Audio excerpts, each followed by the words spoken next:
And a very good evening to everyone. It is Sunday the 8th of November. It's 8 o'clock here in the UK. It's 3 p.m. on the east coast of the US and midday on the west. Welcome to everyone that's in the chat room. We've got Native VS, Asio Head, Wagyu, Sasquatch. Those guys have been there for like ever. Steve Pierce and anyone else, if you want to say hi. Tempo Roboto. That's a new one. I'm not sure if that's a name I'm familiar with, but welcome anyway. Great to have you here.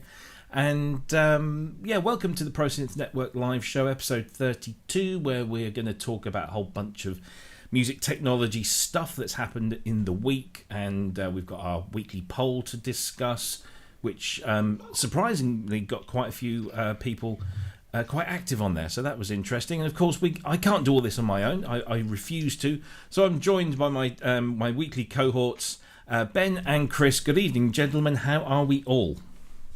Good evening. Very well, thanks.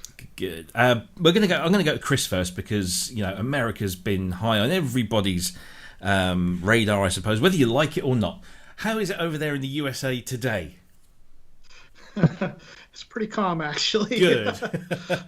I think it's much more crazy on the internet than it is actually over here. Yeah, well, that's good to hear. Well, at least I hope it remains that way. I'm sure some areas are probably having a harder time than others, but we're doing all right. Good. Excellent stuff. And last week you weren't with us because you were on Jamie's show, right? Yeah. Good time. Mm-hmm. And you guys had a great chat with Michael Whalen. Yes, we did. Yeah, that was great fun. We'll get Michael back on again at some point soon, I hope. That was a really good discussion. Hopefully, yes. Fingers crossed. Yeah, it was good. Ben, how are you? Hello. I'm all right. Yeah, good. Just been working away in the studio this week, getting the tracks ready for the new musical venture. They sounded pretty good. Is this what's the name? Electromantics? Electromantics, yeah. The evolution of electro 80s. So can't beat a nice bit of evolution. Aye. Yeah. Good. So. Well, you'll have to give us a demo or something, or post something once that's all ready. Well, good definitely. Stuff. Good evening to Graham, Edna's Disco Machine, Dr. Synth, Simon, and his Infinite Synth Cave. Andrew Brooks, had to get it. Andrew Brooks, good evening, sir. Former guest on this show, and hopefully a future guest too. Makes him sound like I've killed him off. He's a former guest.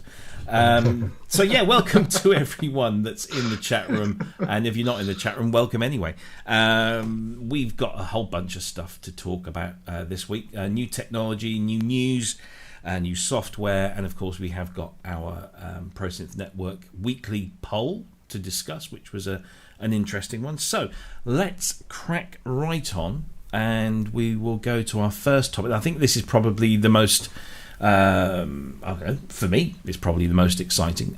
Korg have not announced anything, so I will put this out front that this is all, these were leaks, rumours, not so much rumours, I guess, just leaks, and they were quickly withdrawn. But thank Jeebus for the web archive, and nothing on the internet gets deleted ever. So the first thing that we'll come to later on, because I know that people have been pinging me for the last couple of days about this one. The first thing that kind of leaked was Korg opsix, and we knew opsix was something that was on their plate because they had something on a display at NAMM this year, at the beginning of the year, before all of this stuff happened. And it was a full 5-octave 61-note keyboard with what looked like a bunch of impressive controllers, lots of onboard graphics on the right-hand side of the keyboard, and it looked to all intents and purposes like an FM synth to kind of update the DX7 paradigm. And what seems to have been delivered is this synthesizer now in a 37-note wave state style case, with a kind of common layout. Obviously, it's a different layout, but it's a common one. It's got that little OLED screen in the middle, but most interestingly, it's got some very interesting FM shaping controllers on there, which we'll come to in just a minute. But that wasn't the only thing that was announced, or not. I say announced. It wasn't announced at all. It was leaked. Because there were other things, such as the Nautilus, which was a looks like a replacement workstation for their Kronos range. Kronos is the latest one, I think. There was the SQ64, 64-step sequencer, kind of slightly Electribe stroke BeatStep Pro kind of looking thing. And, of course, an ARP 2600 Mini that was kind of in one of these pictures, which I've got, but I haven't managed to get onto screen, which I'll try and do that in a minute once we've started talking about it. So anyway, a slew of potential announcements coming from Korg. All we can do is speculate, but we do have some information. But, guys, before we kind of talk about the thing, what are your thoughts on this stuff? Who wants to go first? I think somebody at Korg should be... looking for a new job, really, because you had that incident with Jean-Michel Jarre, didn't you, a while back, and now this. It's like they can't keep anything under lock and key. But yeah, there's some great stuff there. I'm a bit disappointed about the opsix. Yeah, I wanted that to be a new DX7, basically, right. You know, and I'm not really a fan of that form factor, the wave state. It's probably essentially a Raspberry Pi inside again, isn't it? Well, yeah, it wouldn't surprise me.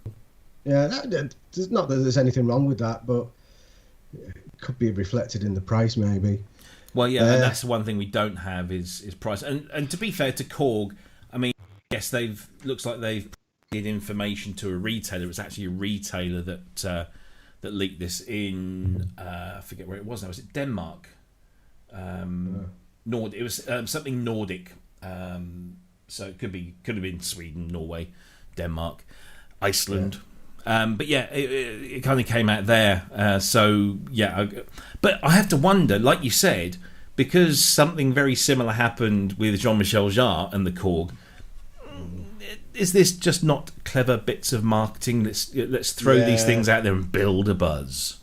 I think so. I think it really worked, didn't it, with the Jean-Michel Jarre thing? So yeah, it's probably a second attempt at the same tactic. Sorry, Cryss. Yeah, no, I think it is. I think this is a kind of a new strategy that, or maybe it's not even new, but a strategy that we're seeing more and more is where you kind of leak something to see what people think of it on a bigger scale than just your beta testers, and so it was probably done in a much more blatant way at NAMM with the full 61 key version, which looked exciting, and then now with these others. Although this wave state form factor looks like it'll probably be the thing that's actually coming out, but I think so. I woke up early yesterday morning because I was on Ramsey's show, and this had just leaked. I mean, sometime during my night anyway, and so I woke up and. I turned on got onto the computer and stuff, and it was definitely one of those situations where, let me demonstrate, is if you were watching me, it was like, one of those, like, oh, that's the the form factor of it, and with the out of all those that were leaked, the sequencer, might be interesting, and if it makes it very accessible and easy to make sequences with that grid format, that would be a good thing. I'm not really too into sequencers. I've got I kind of enjoy the Euclidean sequencers in my Yorick, like Marbles, or using Pamela's new workout. But with synth, I think I've used a sequencer on this once, and I was like, I won't use this. I wish I had put something else there, but I know a lot of other people will use it. But I think the form factor of it is going to be the killer for me, because we're all getting excited about FM and new FM synthesizers coming out, but we want to be able to program it really easily. And certainly this is easier than a DX7 because there's more knobs and sliders, but still not that great yet. And so when we can see something come out that really puts a knobby or slidery interface on there, that'll be great. Or something that at least is going to compare to the ease of the workflow of the Essence FM. Yeah, quite. I mean, looking at it, let me just throw this up on the screen so we get a closer look. So, these images are kind of like the only images we have. This, for starters, we've got this operator mixer. So we've got 6 rotaries that are linked to the ratio, and 6 sliders, faders that are linked to the levels. And I think as an immediate source of sound shaping, and also just to point out that these rotaries seem to have dual colours based on whether they're being used as a carrier or a modulator. So that's how you identify which ones are carriers, and then obviously the modulators, when you change the levels on those, you're not necessarily hearing those, they're affecting the carriers. So it seems a fairly straightforward way of showing what's what. And then over the right hand side here, you've got the 6 rotaries called data entry, A, B, C, D, E and F. And I'm a little perplexed as to what that might be. You've got operator select over here and these 6 little LEDs. And then you've got operator mode, pitch and level, envelope generator, and then processors. And one of the interesting things is they've thrown into this a huge amount of extra filters, like there's a MS-20 filter in here and a bunch of other stuff. So they call it altered FM. So I guess you can get kind of traditional stuff, and then obviously you can go overboard with a whole bunch of other things. I'm as you said, Chris, I'm kind of slightly there was this excited, slightly disappointed, and I've kind of got stuck in the middle there. I'm not entirely sure, and this is going to be definitely something I need to play with and get my hands on and see how accessible it makes it. I was having a conversation with someone who'll remain nameless. I don't mind saying this in public, but we were having a discussion about this and talking about the features that were being claimed on this website, which I'll bring up in just a moment. And I said, you know what? It strikes me as FM for dummies, and I don't mean that in a disparaging way. It looks like it's not really getting into the weeds of FM, and maybe that's a good thing. Maybe that's it's good to get people on board with FM as a form of synthesis and make it accessible and much more than it used to be.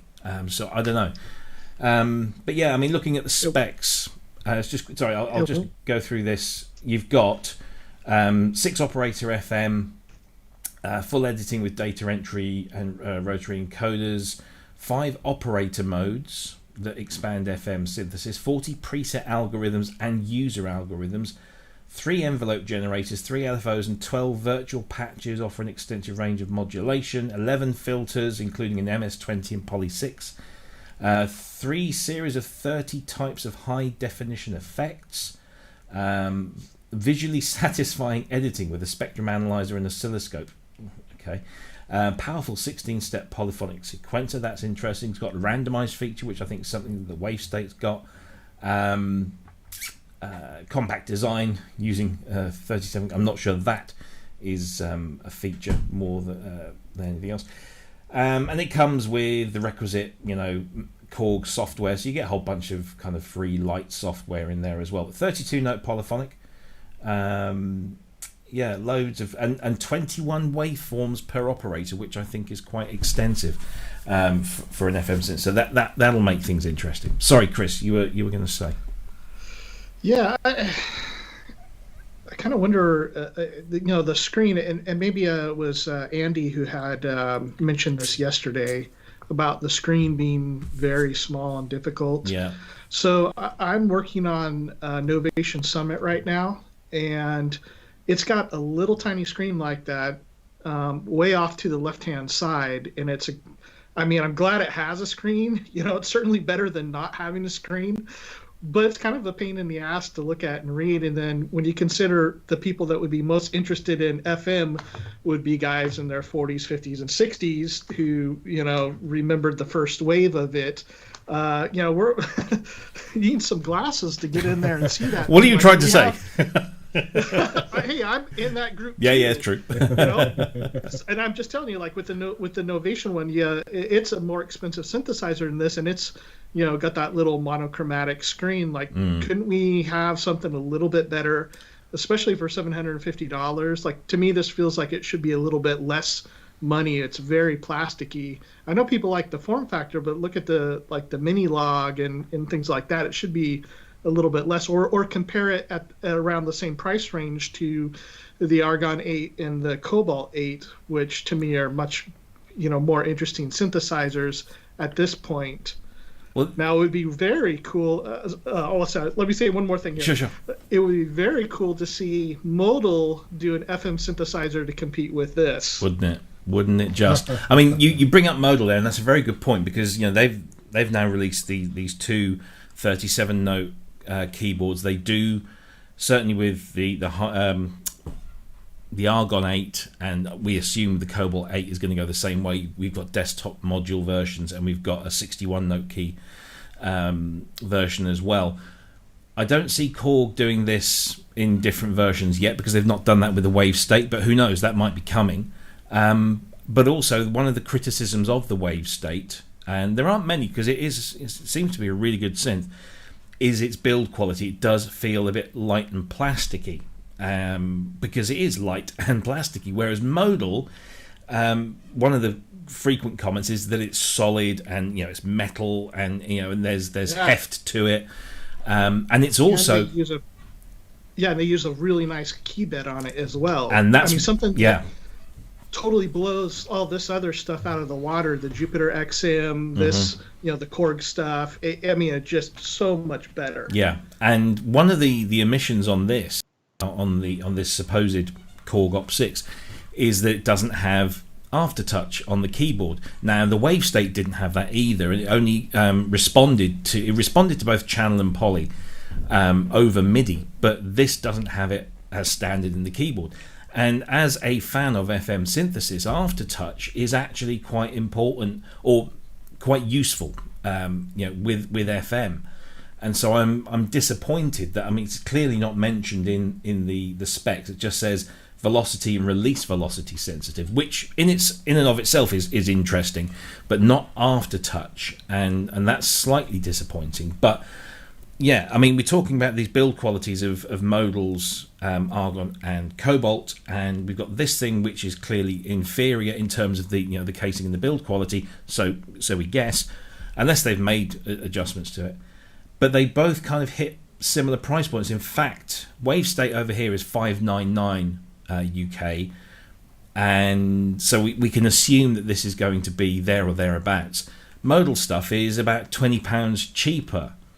And so you have to wonder, a Korg trying to maximise their margins, or have Modal struck some kind of excellent deal to get these made at a price. I don't know. I'm just kind of I was so excited when I saw opsix at NAMM, or should I say when I saw the pictures of opsix at NAMM. Yeah. I got really excited because I thought, great, somebody's going to take just pure FM synthesis and have a go at making it lots give it accessibility and give it a new breath of life beyond kind of the Yamaha Modi X montage thing, which is quite an expensive way of getting into it, and they have great features that you can't deny, that the Modi X and the montage with the smart morphing and the super knob, which I still think is a bit of a boo-boo marketing wise. It's a really nice. It looks really nice, and then it kind of it's just like So, Wagyu says something interesting. Where was it here? He said, I remember Modal saying it was cheaper for them to use metal casing than it was to make a plastic mold. And that's kind of interesting. And this obviously doesn't affect the plastic case versus metal case doesn't affect the reliability of it. Unless you drop it, unless you do something to it, it's not going to make a difference. I mean, the plastic will be lighter. But,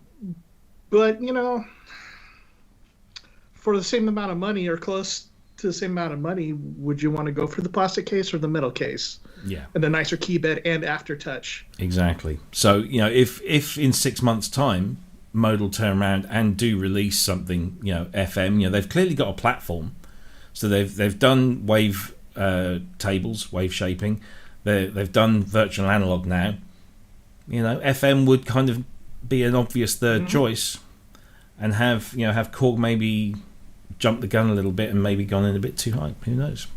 I mean, we could be wrong. I mean, this could be potentially a hoax, a fake. It doesn't look like it at all. It could also be retailed at $399. Who knows? We just don't know.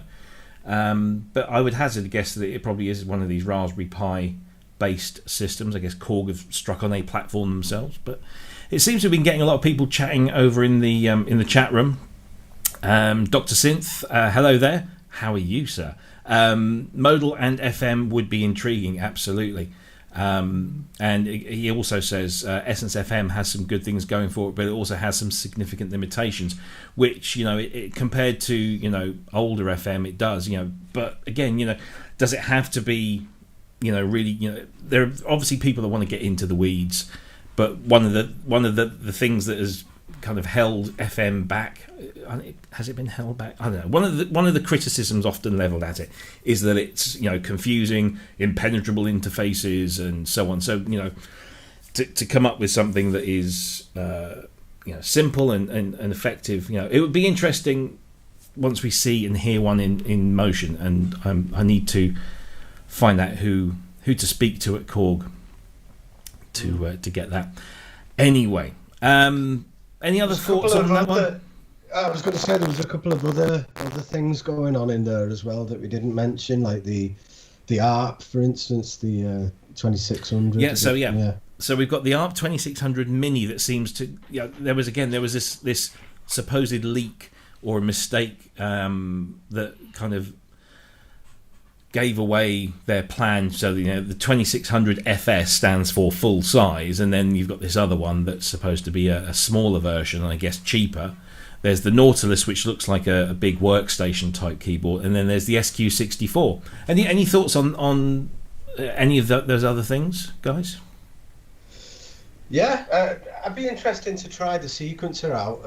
I was thinking about a key step to give me some alternative forms of influence, really, and I think there's some things about the key step I'm not too sure of, so maybe Korgs might be a bit more suitable for me. I'll have to look into that in a bit more detail when when the information arises. Yeah, it looks good. Yeah, and what about the Nautilus?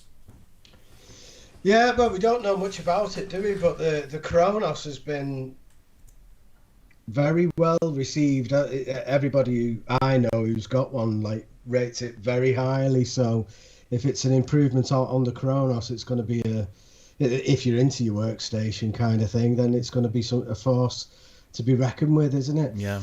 I'm not too sure about the Mini 2600 myself. I don't see why we'd want one, but I wasn't too keen on the Mini Odyssey. I thought, well, I bought that and then regretted it pretty much instantly. It did have the sound, but I just couldn't handle that keyboard. And I know it works over MIDI, but the controls on the Odyssey are as important as the keys. You play it in two areas really. So the keyboard just didn't work for me on that, and I presume it's going to be a similar situation with the 2600 Mini. Yeah. So it's for that reason I'm out. I think with the Behringer version, they've added some features to it. I like the look and the layout of it, and so then when you add those things up Whereas if they were coming out the same price or close, I mean, I know the Korg version will have the little keyboard with it, the keybed. But if they were close, then you would be like, well, you know, which one? This one has the kind of mini look of the old big one, and this one is a little more new and modern looking with the colors of the old. Actually, really like the colored faders. Very like visual learner, so that stuff works for me. And especially they have a dimmer, so you can kind of choose how bright you want it. But then when you add on top of that the Behringer version is, what was it, like $6.99, I think? Yeah. US. And then we don't know. Again, these are just supposed leaks, and we don't know how much a Korg version would be. But Ranz was saying that he had heard somebody say, or somebody that would know say it was going to be around $2,000, at least. What they would ask for it. Street would probably be less, but still, let's say it's even $500 less. Like, do I want to pay more than twice as much money for that one? I think maybe some people that would really have a much more connection with the vintage one might do that. And if they like the look and everything, for me personally, I would be using it for the sounds. And so I just can't see. I'd be curious because I think probably a lot of people would be with me. Like, if it's going to be twice as much money for very close sound or the same sound, or there's that guy that's been doing the test, he likes the filter on the Behringer version better than the new Korg one. Are people going to pay more than double just for the look of it? Some will, but I think most probably won't. Yeah, it's very true. Very true. So it's interesting, you know, well, hopefully we'll see these soon. I mean, people have been saying, or maybe, you know, we're not going to see these until NAMM time, which is obviously not until January, but which is not, of course, not too far away. But given that closer, I know, but given that NAMM is going to be virtual this year, how many manufacturers are going to be saving up enough if they're not able to put them out on a floor and have people come and play with them? I think companies will just release as and when they see fit rather than hold them back for a show. I might be wrong. I don't know. A whole bunch of stuff potentially from Korg. I think, you know, we can look at this stuff and say, I think this is not just somebody, you know, playing a trick on us all. This does look real. Certainly some of the shots, certainly of the opsix. I mean, there wasn't much of the FS. The 2600 small version, but certainly the shots of the opsix look like proper marketing shots. The Nautilus, there was just one picture of that, and I think the SQ64, there was some pretty good pictures, and they don't look like, you know, renders. Although nowadays people are getting very good at that sort of thing, but I'm pretty sure these are going to exist or do exist. Yeah. It's good news if you want a Kronos, isn't it? You probably pick one up fairly cheap as soon as that Nautilus comes out. Absolutely. I mean, let's segue into something that's slightly related then to that Korg news, and that is that Cherry Audio have launched their ARP 2600 clone, if you will. I hate using that word nowadays, but it is kind of what it is. The CA 2600. This follows hot on the heels of their Moog plugin. Sorry, not Moog. The Juno plugin. Is it the 106? So this looks like a very faithful recreation of an ARP 2600. You can also have, you know, the three different color styles as well. So you can have the blue, the black and the orange, which is my favorite because orange is my favorite color. And it looks incredibly, you know, faithful to the original with a few little tweaks here and there. And of course, it is a mere £25 or dollars or euros. It's cheap as chips, as we say over here. I haven't had a chance. I was seriously thinking about it, and I thought, well, actually, no, I've got a couple of 2600s, and as I say, a couple of 2600 plugins that I think, you know, for the amount I use them, I probably wouldn't get much out of this. Did any of you guys pick this one up?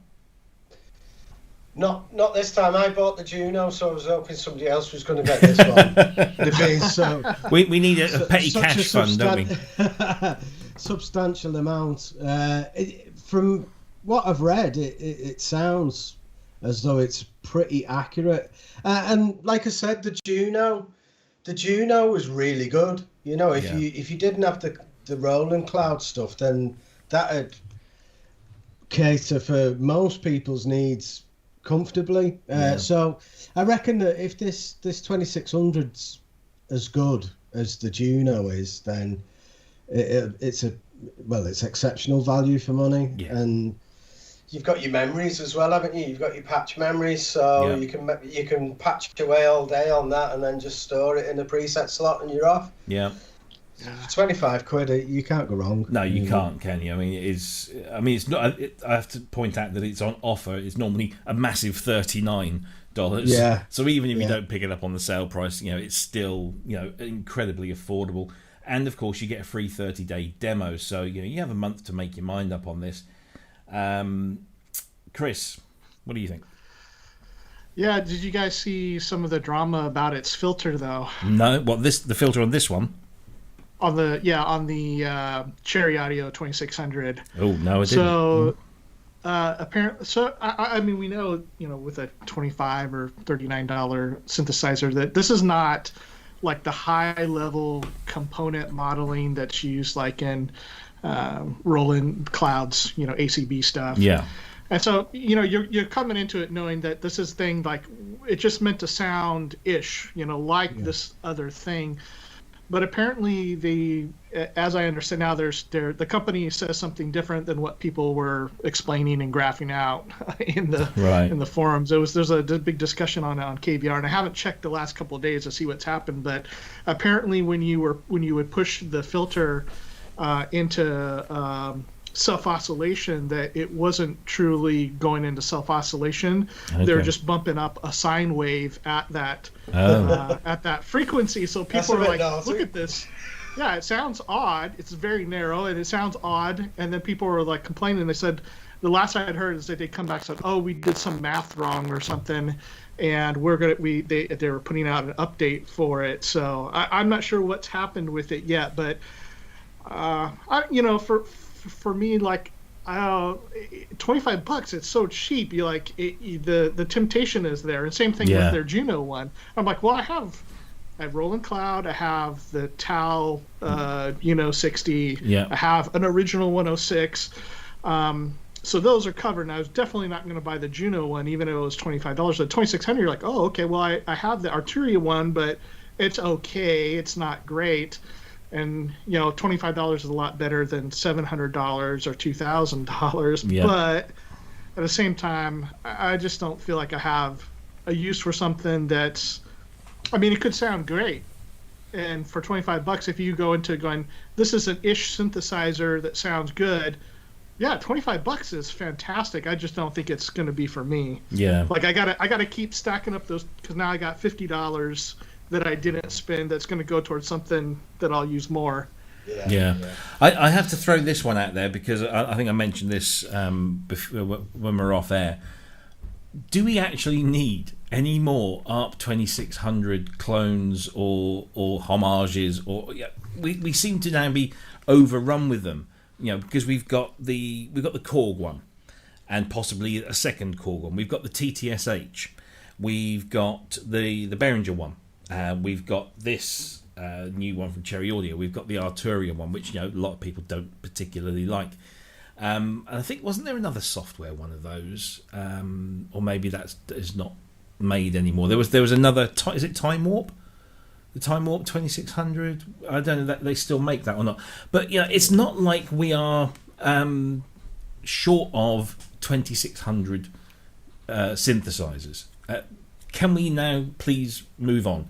Can we tick that box and move on? I just there's a 2600 for everyone now. Whether you want the hardware, or whether you want the software, whether you've got a big budget or a small budget, we're happy. Thank you. No more. I don't think anybody's cracked it yet in software, though, have they? I don't think. No. It's there's not like I'd like to. Is it UVI I'd like to hear them have a go at it. I think. Yeah, but again, I mean, yes, I'd like, to hear, other people's takes on it. But God, do we want another one? I think the Arturia one isn't great, is it? It's very disappointing. So if somebody could actually nail that sound, and then you've got it fully programmable, I think that'd be great. But don't know. Like you say, we have got quite a few. Yeah, I mean, I've only ever been in the presence of a 2600 about twice in my life. One was at G-Force's studio, Dave Spears' one, and I think the other one was Tara Bush. I Speak Machine, and when I was over there in LA, I'm pretty sure she had one in the studio. I might be wrong, but even though I was in the same place, I never got to play with them. I'm no expert. I couldn't say whether the Arturia is faithful or not, because I've never been able to do an A/B comparison, and I don't really use it anyway at all. So, I just think, blimey, another 2600. We seem to have these kind of things where people come out with loads of clones of stuff. I think. Yeah, sorry. I was just going to say, I think Korg will probably add it to the Legacy collection as well. Because they did with the Odyssey, didn't they? So that's true. We're probably going to get another software version, but their Odyssey is really good. I think. So that might be the killer one. I don't know. Yeah. We'll see. Yeah. Okay, so that's Cherry Audio and the CA2600 available from cherryaudio.com for a mere $25 US. So I guess those of us in the UK, it's probably 20 quid, which is not bad. So I'll tell you what we're going to do. Let's have a look at this next piece of software, because again, there is a connection here, because this is a collection of instruments all based on, and there is an ARP in here as well. This is UVI, and they've just released their third iteration of Synth Anthology. It's out now. It's €99, currently 33.5% off. And this expands the Synth Anthology package, which has been around for a few years now.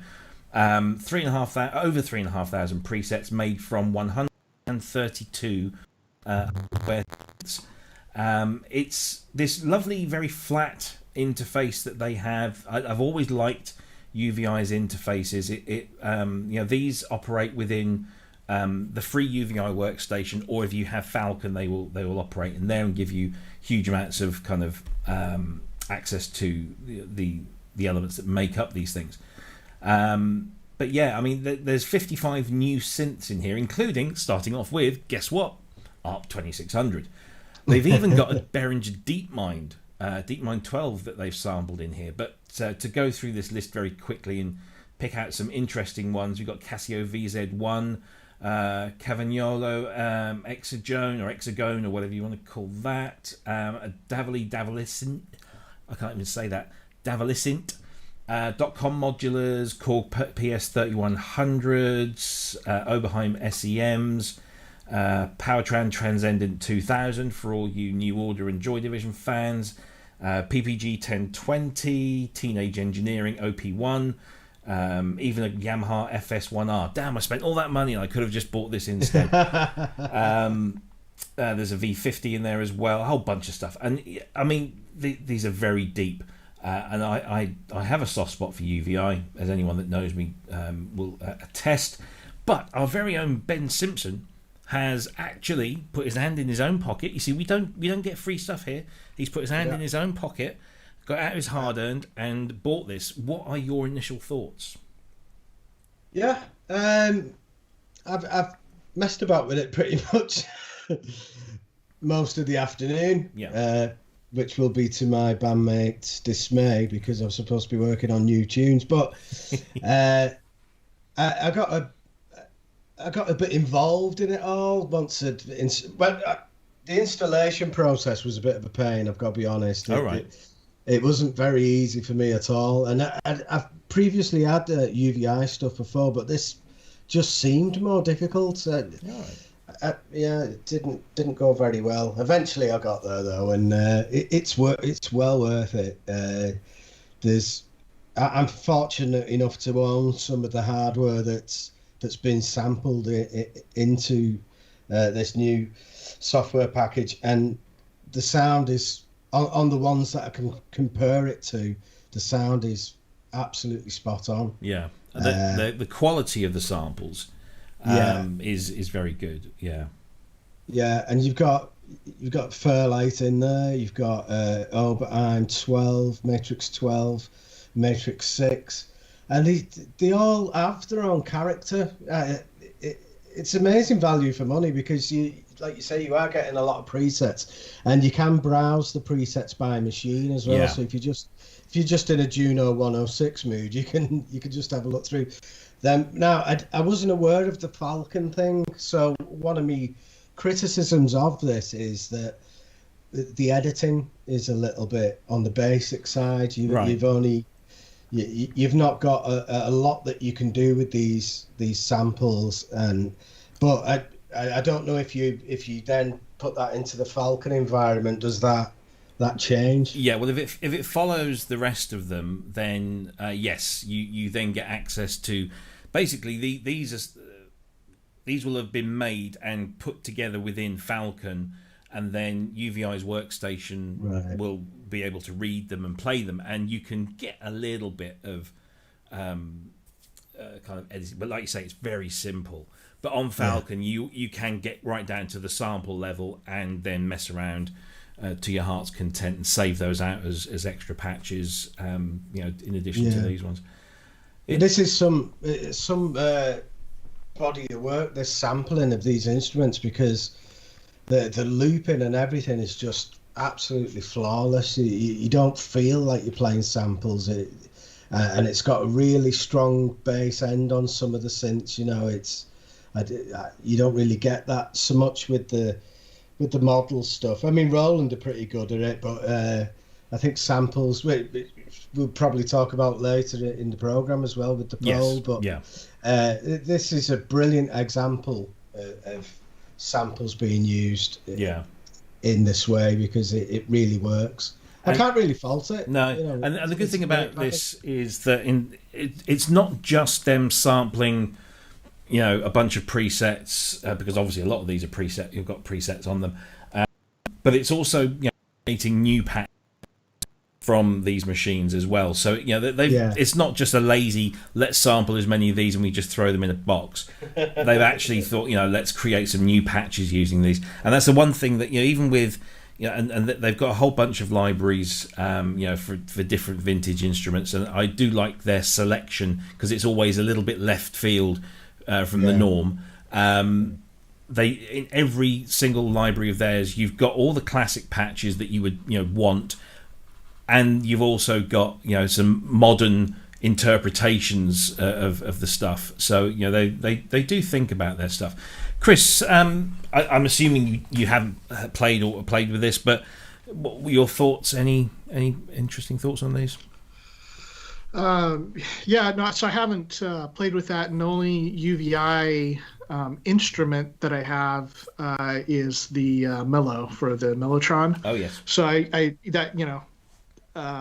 don't have a point of comparison for that, although I do have the one sample synth, that samples vintage synthesizers, I think would be in this genre, if I understand the UVI one right, would be Syntronic by IK Multimedia. And I kind of have mixed feelings about it. So there are things like, well, it's not a model, it's the actual synth.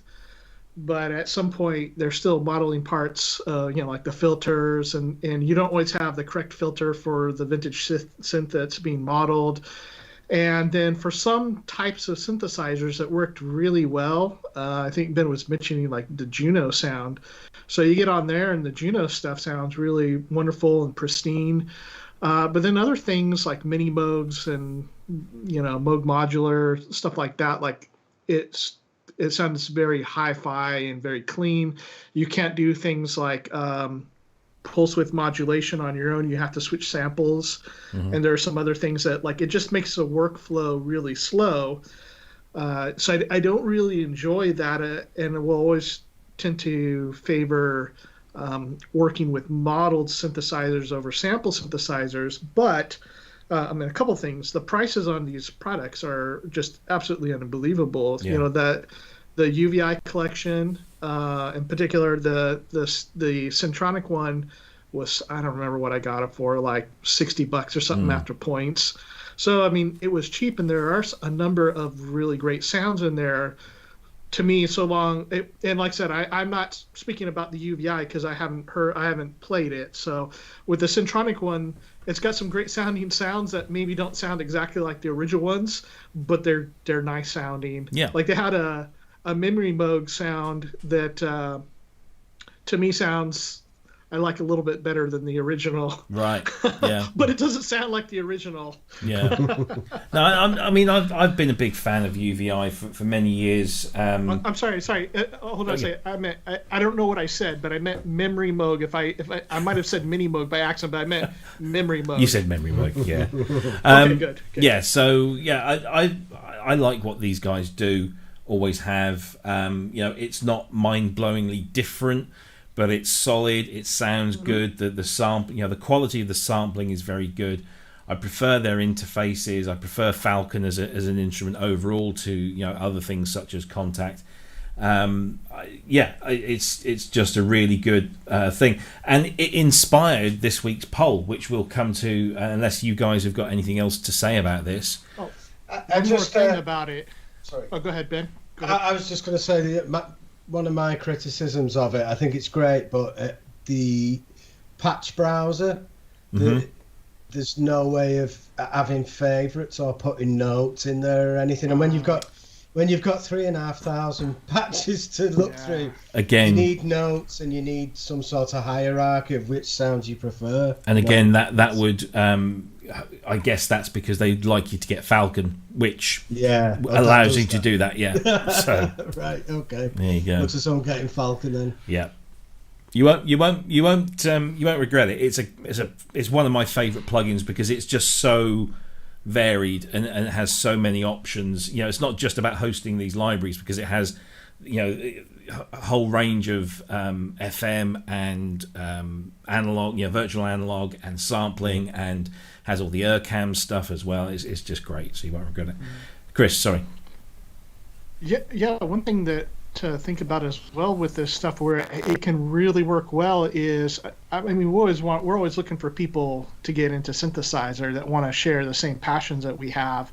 And I got a couple of my friends into it, and about 20 years ago I got those two same friends into playing guitar. And so one of the most helpful things was when one of them was like, what do all these amps sound like? What does a Vox sound like compared to a Fender and a Marshall? And so they're not ready to go out and spend a couple grand on each of these amps just to try them out. But he had gone and got a modeling app, one of the Line 6 ones. And it wasn't the greatest sounding thing ever. But you got a flavor of how all of these things sounds. And I think these kind of collections also although these probably do a lot better than what that did, they give you a flavor of, if you don't know what you want and you got somebody that's like, hey, where do I start?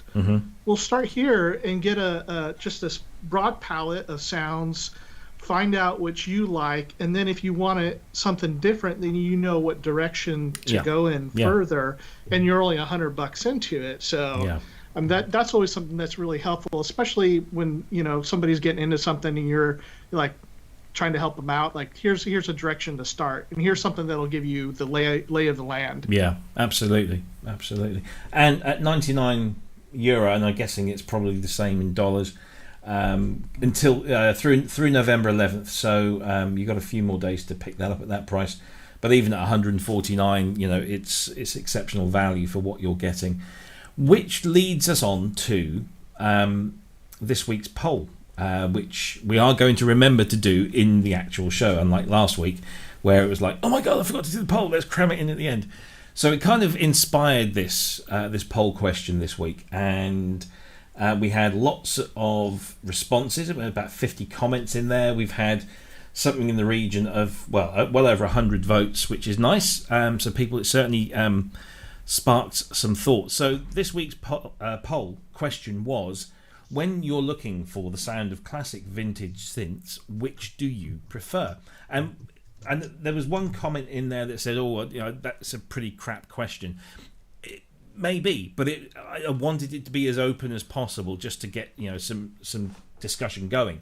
And of course, you could have added an option in there saying this is a rubbish question and tick that box, but no. So the options that I threw a few in there, and Ken threw one in as well. So we asked, which do you prefer and why? Do you prefer the real deal? So if you're looking for a vintage, Mini Moog sound, you go for a hardware Mini Moog, the real thing. Do you go for a hardware clone? So, again, using the Mini Moog there, do you go for, say, the Behringer Model D? Do you look for new hardware reissues, such as the newer, the most recent Moog, Mini Moog Model D? Or do you go for something that's software, or maybe hardware modeling? So, again, software, there are numerous Mini Moog plugins out there. Or do you go for something a bit like UVI have done there and go for samples of a Mini Moog? So you want that kind of classic fat Mini Moog bass sound. It's pretty much in most sample libraries. You can go and get that. And of course, Ken then added one in saying new synths not based on the vintage. So I guess that's a new version of the synth that has new components, new circuitry, but kind of harks back to that thing. So let's go in reverse order. Samples, 3 people, 3 votes for samples. So I guess, if you are, authenticity is what you're looking for, and samples maybe not. So sorry, UVI, maybe there isn't a market. No, I'm sure there is. Next with 17. But again, this is, I think like Ben and composing, were those kind of sets not a lot of money into it? Like for Ben's setup, he's got his favorite synthesizers like the V-Synth and the Prophet. And that's like, those are the main things, and that I love those things. But then to fill out your tonal palette with all these other things that you can just go like, yeah, I'm not really into that, whatever it is, PPG sound. Yeah. But if I need that sound, I can go and grab it real quick. So still has definitely has its uses. Oh yeah, definitely, yeah. 17 votes for software or hardware modeling, which was interesting. New hardware reissues, such as the Korg ARP 2600. So it's it's a new machine, but it's a version of the legacy classic vintage. 18 votes. Hardware clones. So I guess we're talking there, the Behringer stuff, or any. We always talk about Behringer and clones in the same sentence. There are other companies that do that as well. And then Ken's suggestion of new synths not based on the vintage. That kind of ties in with the result of last week's poll, which we were talking about. What would we like sequential to do? Was it last week? It was a week before, wasn't it? Sequential. Yeah. What would we like them to do? And the winning option was something completely new. So looks like there is definitely a market for companies of sequentials, vintage and history to come up with something that's new, that's not based on the vintage stuff. And of course, then runaway leaders with 40 votes is the real deal. I guess if you want the real thing, you go for the real thing. Lots of comments. I won't go through all of them, but let's just expand a few out here. Chris Hertel says grabbing an actual Mini Moog knob and hearing the synth go under your hands is not just comparable. Is just not comparable to a trackpad push or a wobbly little controller knob. Lisa says want sound, want hardware, physical experience, don't want repair bills. And that was something that was echoed, I think, also by Michael Whalen, who said, at my age, I need something that works, something that's quick, something that's functional. So, the classic vintage stuff is really a no-go. And my browser seems to have crashed there, so we'll just come off of that.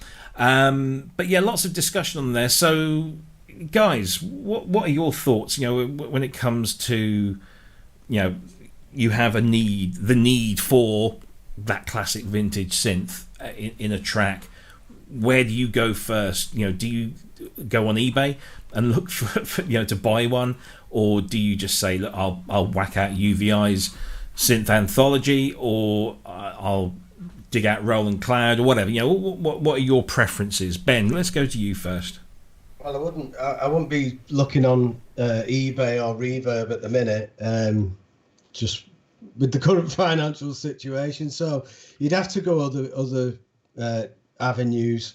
For me personally, I would look around the studio. If I've got anything that can do it similar, then I'd go that route, or then I'd probably be looking at samples for something more specific.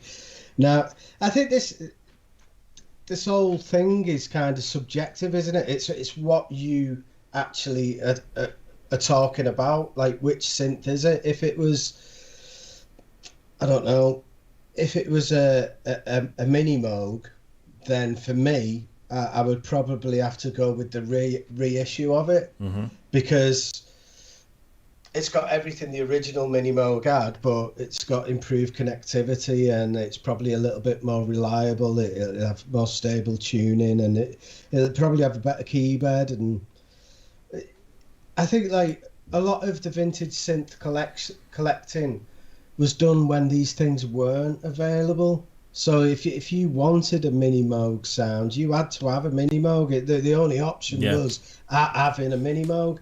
Now we live in a very different time now. You can have a software Mini Moog, you can have a studio electronics Mini Moog, you can have a Behringer version. There's lots of options. Yeah. So I think that depending on the synth, you might not need the original real deal. You might be able to get by with a reissue.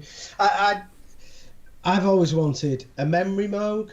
But since the Moog 1's come out, that's gone, because I know that the Moog 1 can do probably everything the Memory Moog could do, and it's a much better machine. It'd be like having that. And I think somebody asked in the group the other day, if you had the money, would you get a reissue Prophet 5 or the original? I don't think there's no real debate to be had there. You just have to get the reissue, because you've got everything going there. You've got the connectivity, the improved build, that it's probably more reliable, like I said, with the Mini Moog. So yeah, for me, if I had the money, I would get a reissue, like an authorized one, where possible. That would be the ideal thing. But I've got no problem with getting a Behringer version of something if it's my only way of getting that sound. And as Andrew points out in the chat, will anybody be able to tell once it's in the mix? No. I don't. You can't. I'm sorry. And nobody sits down and listens to tracks in isolation, because most of the time they can't. And if they can, then they clearly have got issues, I think. But to that point, one thing that I would say about it is, I would say generally it's true that most of your audience is not going to tell the difference. I think that the more important point is, how does it affect you as the player that's performing the piece? And Absolutely. So, for instance, when I record, I use a lot of Amplitube, and I love it. And I've gotten used to tweaking it the way that I like to tweak it. It doesn't feel the same. I run some external gear to help with that.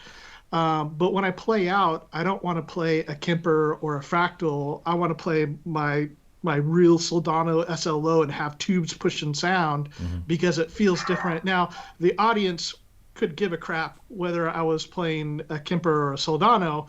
And I'm sorry, I'm using guitar stuff as an example because I don't play synth live much. Yeah. I'm more guitar. So they don't care. It sounds the same to them, but to me, I feel the difference in it. And it makes it gets me to a place where I'm inspired to play a certain way. And so even when I'm tracking, recording on the computer, usually I'll do rhythm tracks with Amplitube, but when I do solos, I got to have the feel, and I'll turn the amp up in here and mic it. Yeah. So that I think is an important distinction of the player versus audience with that. But I think both are fair questions. Yeah, definitely. And you're right when you say it's not always about the sound that you're getting out of it. It's about how that instrument makes you play.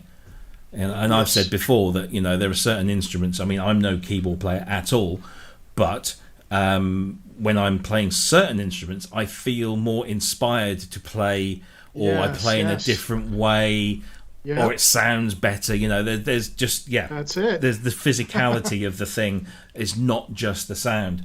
So I guess what do I don't know. I just go for whatever is most convenient. If I'm in a rush or I need to do something quickly, I'll go for something, you know. So for example, Fairlight. If I'm going to, if I want the Fairlight sound, I will just go to, I know a lot of people go, oh, but I will go to the CMIV, the Arturia plugin, because it's quick and it's instant and I can get that sound. I know the sound I want, I get that sound. And then if I want to later on, I can swap it out and put in the real deal and mess around with it. But you know, there are other times when I'm sat here thinking I'm feeling very uninspired. I'll know what I'll do is I'll turn the Fairlight on and we'll play around and see. So you know, it's whatever suits the mood. You know, it's like with, you know, any of these instruments that I've got here. I've got virtual versions of most of these, I guess, or sample libraries of most, you know, things in here. So I will just, you know, if I'm sat at my desk and I just feel like I've got instant inspiration, I want to get something down. I'm not going to go and turn all this lot on and, you know, hook everything up. I'm just going to, you know, let's get this down. Then I think about going back and doing it. If I feel it needs it, you know, if there's something that needs it. But most of the time it's, it's whatever's most convenient. And I fully agree with the sentiment that, you know, you won't be able to tell whether it's the real deal, and nobody cares. I mean, not even us. You know, those of us, you know, here in, you know, on this show and in the chat room and in the groups, you know, we don't necessarily care because it's just good music. And some of us will go, "Oh, I wonder how he got that sound," or you know. But except in the concert, the five guys that, while everybody's like, yeah, they're like standing there like, that's me. And I'm sorry, live musicians. Yeah, it's a curse. It's an absolute curse. I'll tell you, every gig I go to, there's only one gig I've been to, and there's a very good reason why. No, that's a lie. So every gig I go to, I will look at, you know, the equipment, whether it's, you know, the keyboards or the drums. You know, I have a particular, obviously being a drummer, you know, looking at this. The only gig I was going to say, the only gig that I've been to where I didn't do that was Sleaford Mods. And if you don't know who Sleaford Mods are, they're a duo, a British duo that they're very difficult to kind of describe, but they're absolutely. And all they do when they come on stage, it's just the two guys, Jason and Andrew.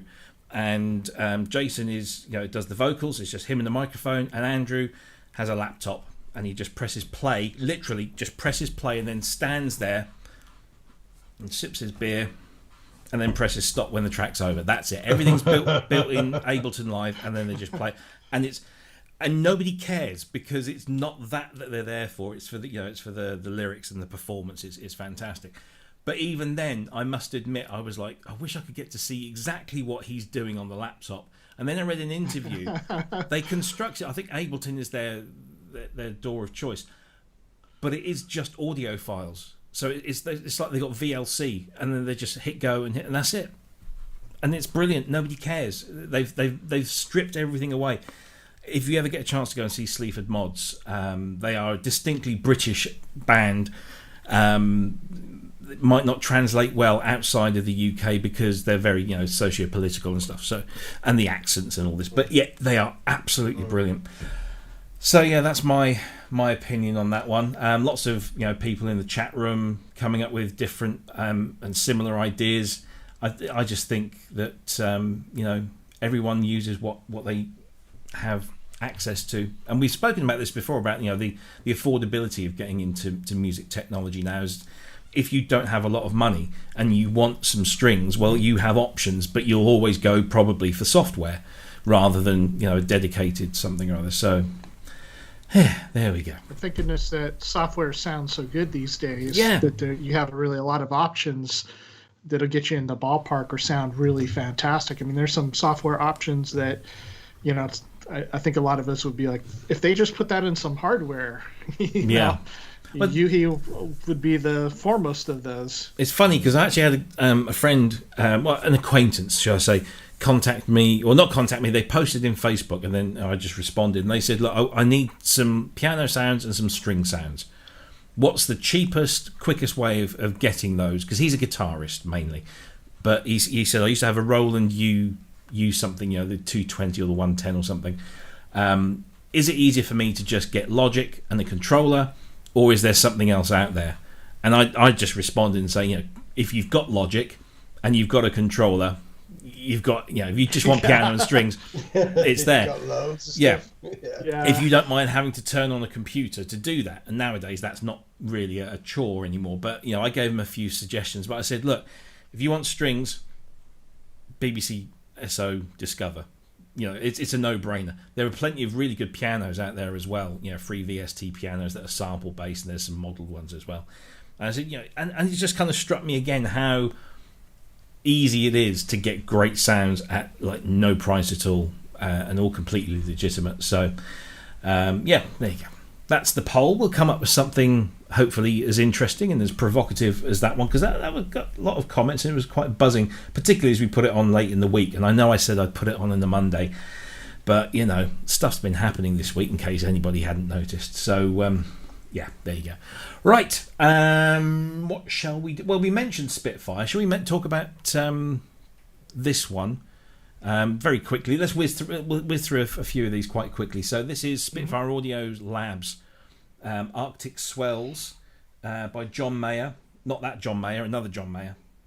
By blending together the rises and falls of two instruments, a violin and a handmade Native American flute, musician and soundmaker John Mayer has created this unique hybrid instrument, recorded using Neumann KM84s and Coles 4038s. I have no idea. For a close sound, the result is icy, undulating swells and decays with pitch to down samples, creating low sustained drones. This is quite an interesting little one. It's kind of gone back to that very kind of left field stuff that they do. Quite like this one myself, and of course it is absolutely free. Guys, did you get to check this out at all?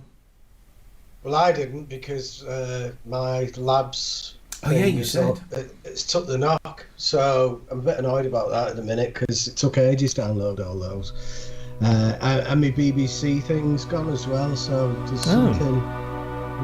That's not good. Just playing a little bit of that. Can you guys hear that? Yeah. It's very atmospheric, but then a lot of the lab stuff is. But it's that combination of a string and a flute, which it's kind of a classic combo, isn't it? So that's Arctic Swells. Cryss, did you get a chance to play with that?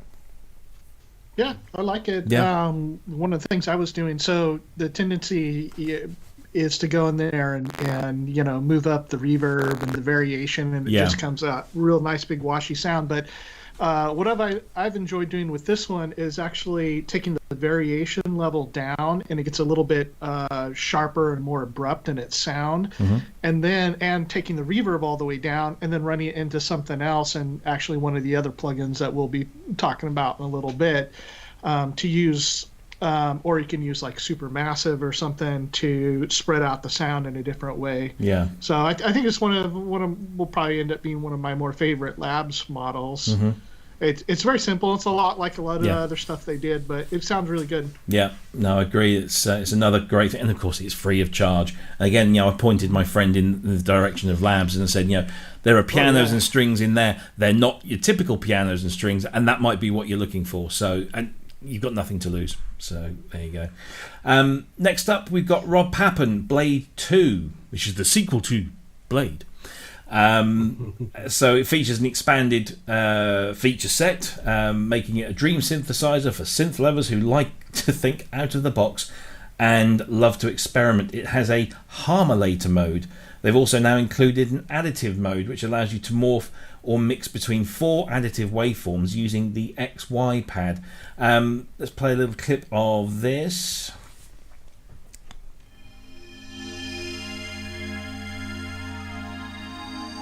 As ever, it kind of features Rob's kind of signature design, which has a very hardware look to it. Lots of effects. Nice set of filters in there.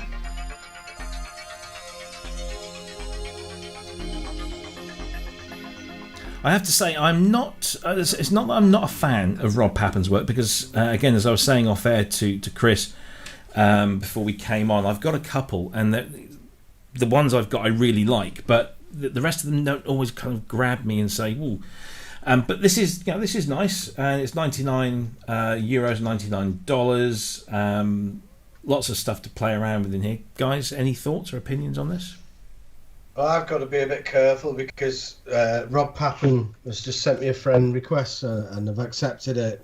And I was gonna invite him into the group, you see. So I don't want to be too harsh, because he decides to watch some of the videos after he joins. Well, but we're honest. I think that it used to be a good few years ago. Rob Papen stuff. It was cutting edge, you know. It was like the latest Rob Papen synths out. It's really good, like, and it seemed to be a bit more authentic sounding than some of the others that were out at the time. But it's almost like he stayed in that kind of time, and they've not developed the same way as other companies might have done. Well, but other companies have. Yeah, and it just feels a little bit 5-6 years ago, the whole thing, the graphic look, the sound. It's I'm sorry about that. No, not at all. I would like to like it, but it's not. Yeah, I mean, he's got a wide range of instruments, but like you say, you know, he's been around for a long while, and there are people who swear by his stuff, and you know, are very passionate about it, and that's fine.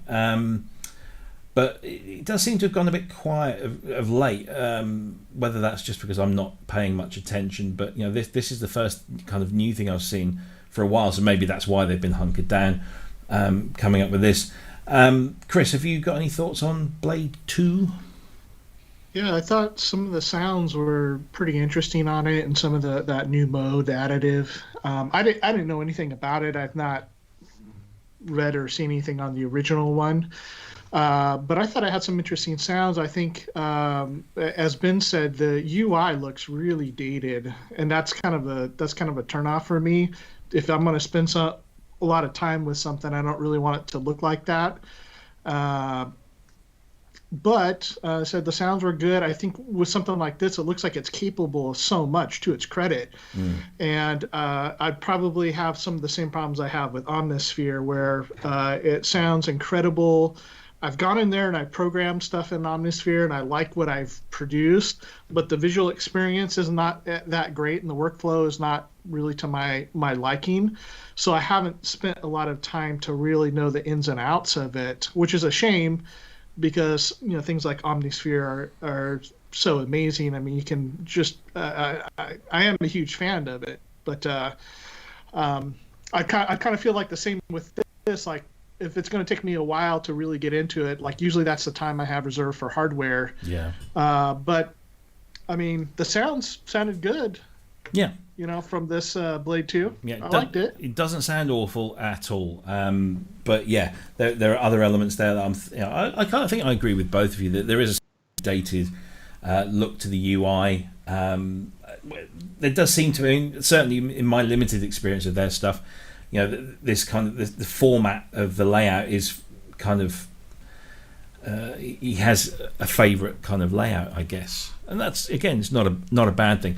My favourite one of his is RG, which is this kind of scripted rhythm guitar plugin, which, you know, being somebody who cannot play guitar, I always look for stuff like that, and I used it on a track, I don't know, a couple of years ago, and I was just thinking, this needs a guitar, but I can't play guitar, and I don't know anybody who's available to do this. And so I thought, well, what guitar plugins have I got? And I've got a few scripted, software, sample-based things. And I thought, oh, I've got RG, which I think I picked up as a Reason rack extension when it was on sale or something. And lo and behold, it fit perfectly. It gave me that kind of slowish kind of Nile Rodgers-y feel, which is, you know, it suited the track perfectly. And there's something I could never do, and it helped me out of a tight spot, and it sounded really good, to the point where I submitted that track for inclusion on an album on Bandcamp, which I've been featured on before. It's like a compilation of electronic music. And one of the rules is that it has to be completely synthesizers. So you can't have guitars or any kind of acoustic instrument or non-synthesizer instrument, shall we say. So I sent this track in, and after I'd sent it, I thought, oh, it's got that kind of rhythm guitar bit in, but it's not a rhythm guitar, it's a plug-in. So I was waiting, and I got an email saying, I'm sorry, we can't include this because we don't allow tracks with guitars on. And I'm like, but it's not a guitar. No, but it sounds like a guitar. But it's not, it's a plug-in. It's me pressing a few keys on a keyboard. Well, it sounds very good. It sounds like a guitar. So I didn't get included.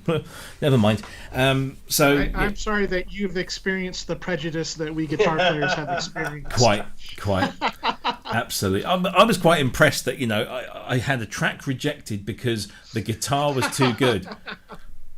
What can I say? Bravo, sir. Yeah. Well done. Yeah. Well, no, thank you, Rob Papen, for that one, because it's a really good plug-in, that one.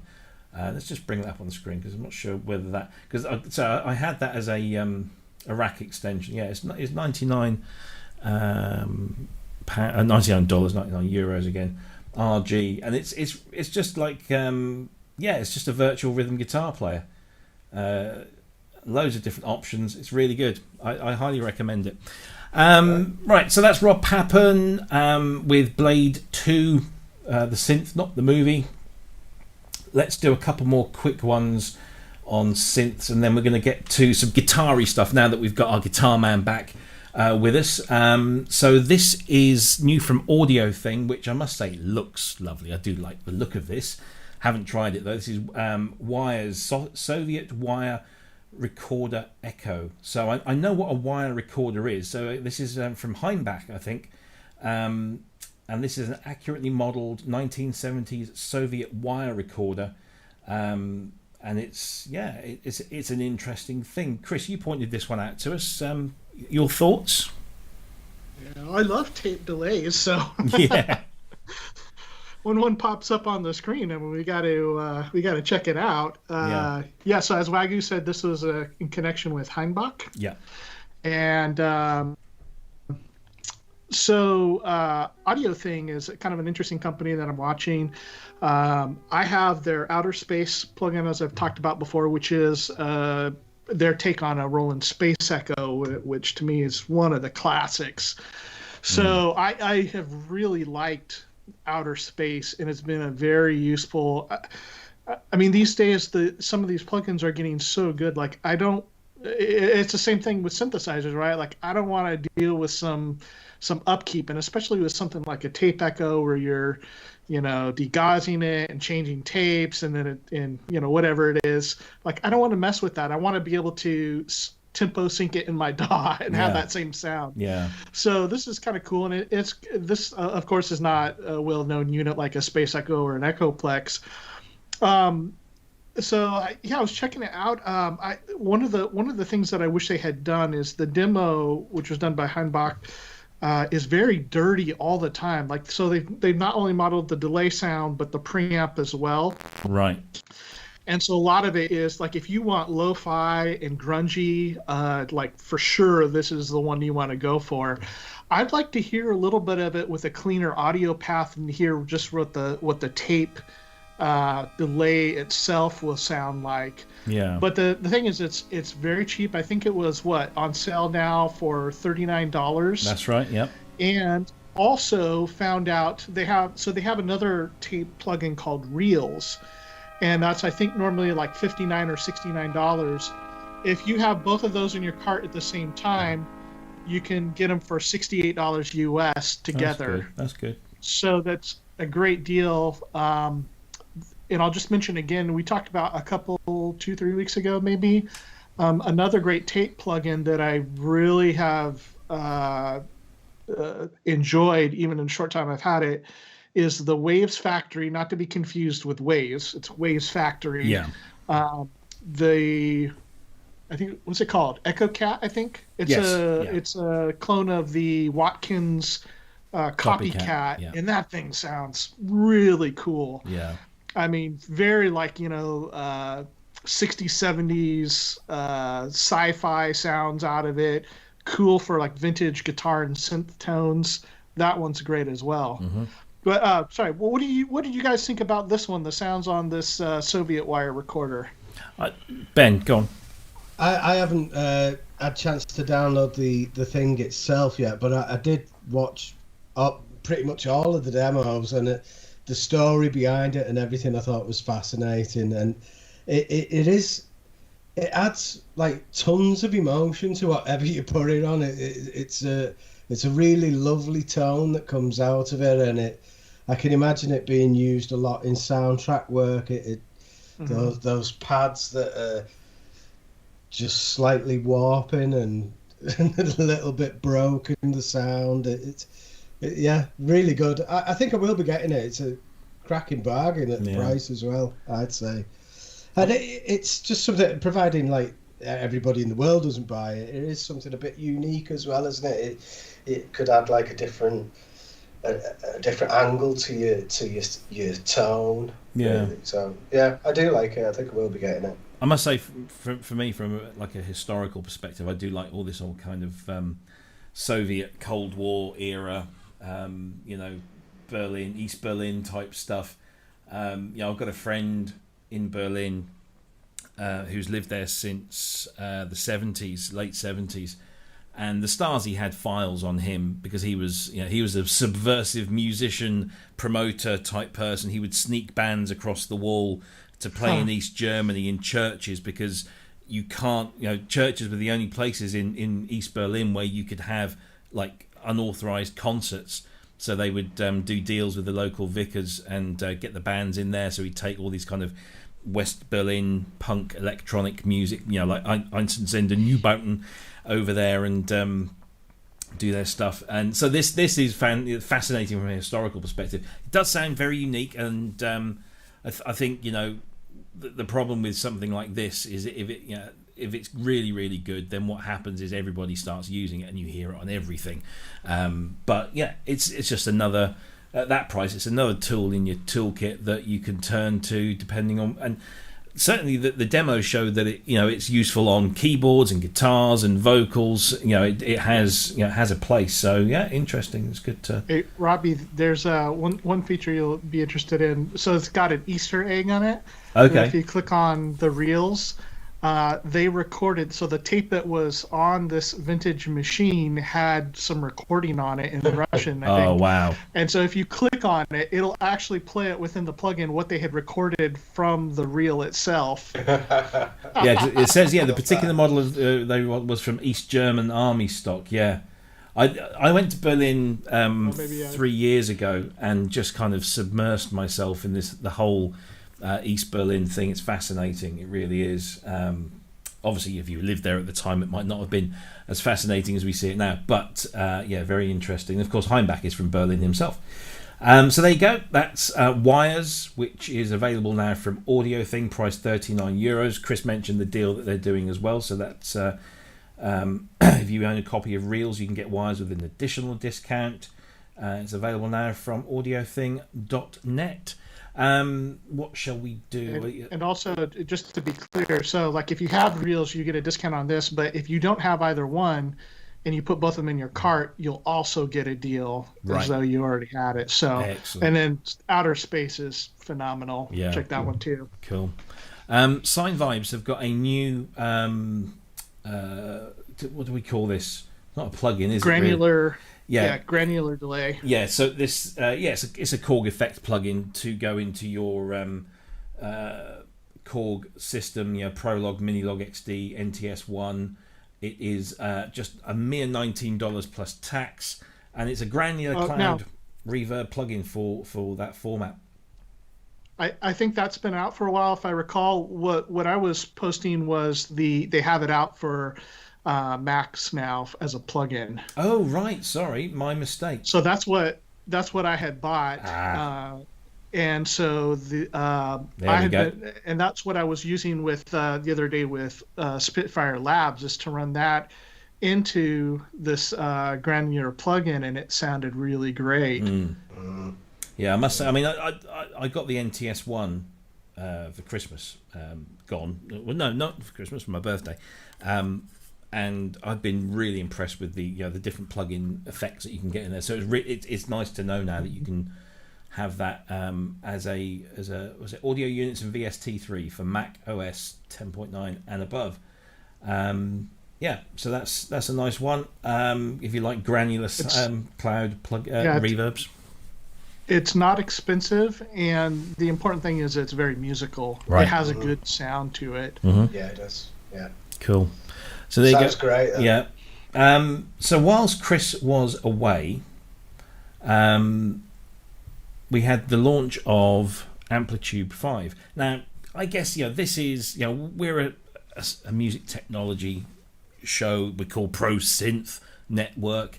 But I do know lots of people who use synthesizers through guitar modeled plug-in effects units such as this. But we do have a resident guitarist in the house, and so I thought I would ask him for his opinions on this. I'm currently an Amplitube 4 owner.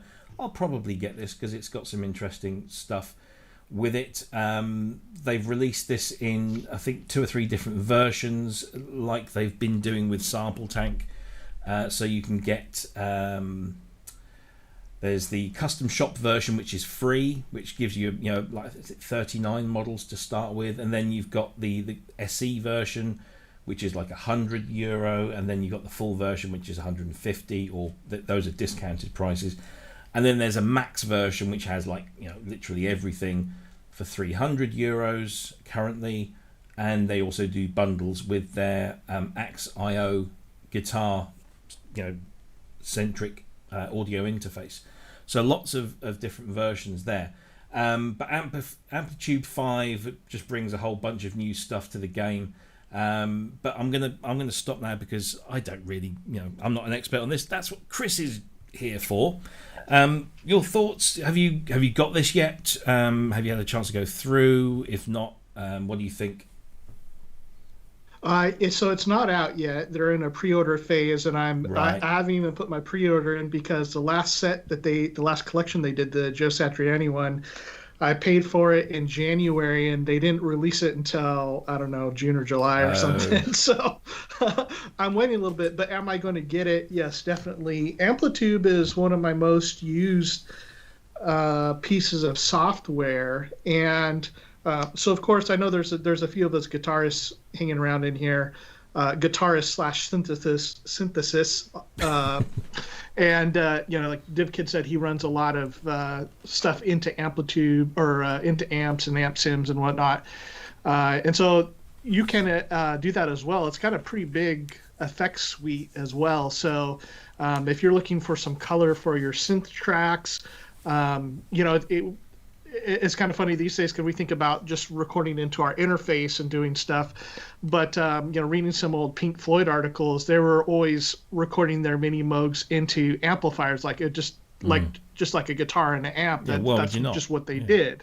Yeah, that's just what you do. So they can add some really nice color, but as for guitar and bass, it's a really great plugin. And with this edition of it, so the last Amplitube update was 5 years ago, and I've probably been using it for, I don't know, 10 or 12 years or something. But this newest one, they've really done a lot of work on the cabinets. Mm-hmm. And so they've developed this like robotic machine that takes their microphones and then it does all these calculated movements around every speaker. Mm-hmm. And so that you get a kind of a 3-dimensional grid to work with. And so a lot of people like to use impulse responses for guitar stuff or bass or whatever. And this gives you a much better interface. I mean, even Amplitube 4 is a great interface to work with for dealing with speaker cabinets. And I think they got a lot of flack on it because people are like, well, you can't load your own impulse responses on, which now you can. Yep. And then a lot of people are like, I don't like to use their cabinets. I just like to use these impulse responses. But I have a feeling that a lot of that is due to people not understanding how to mic up cabinets correctly or how to get good sounds. Like the stock position that when you pull up Amplitube has, an SM57 right on the cone, right in the center of it. Like, well, that's, you can get some tones out of that, but that's going to be really stinking bright. So if you try a different miking position, pull it off of that, cap a couple inches, or use the angled selection, then, you can really dial in your guitar tones. But I don't think a lot of people like to sit there and fuss with it. But the thing is that with this Amplitude 4 and Amplitude 5, you can really hone it in. And for synthesis, the same thing, getting color from your synths, or you run your old Minimoog software or one of your real amps into it, and you can get some more saturation, and the effects package in it is really good. And there's some really interesting old pedals that are modeled in there, like Boss CE1 chorus or Neutron phase, or all sorts of old distortion pedals and the delays and everything else. So yeah, it's something that I've been looking forward to and will definitely get as soon as it's available. Yeah. I mean, I looked at it and say I'm not a power user by any stretch of the imagination, but I get sent this stuff from IK, and I must admit I did get quite excited when I got the Brian May package.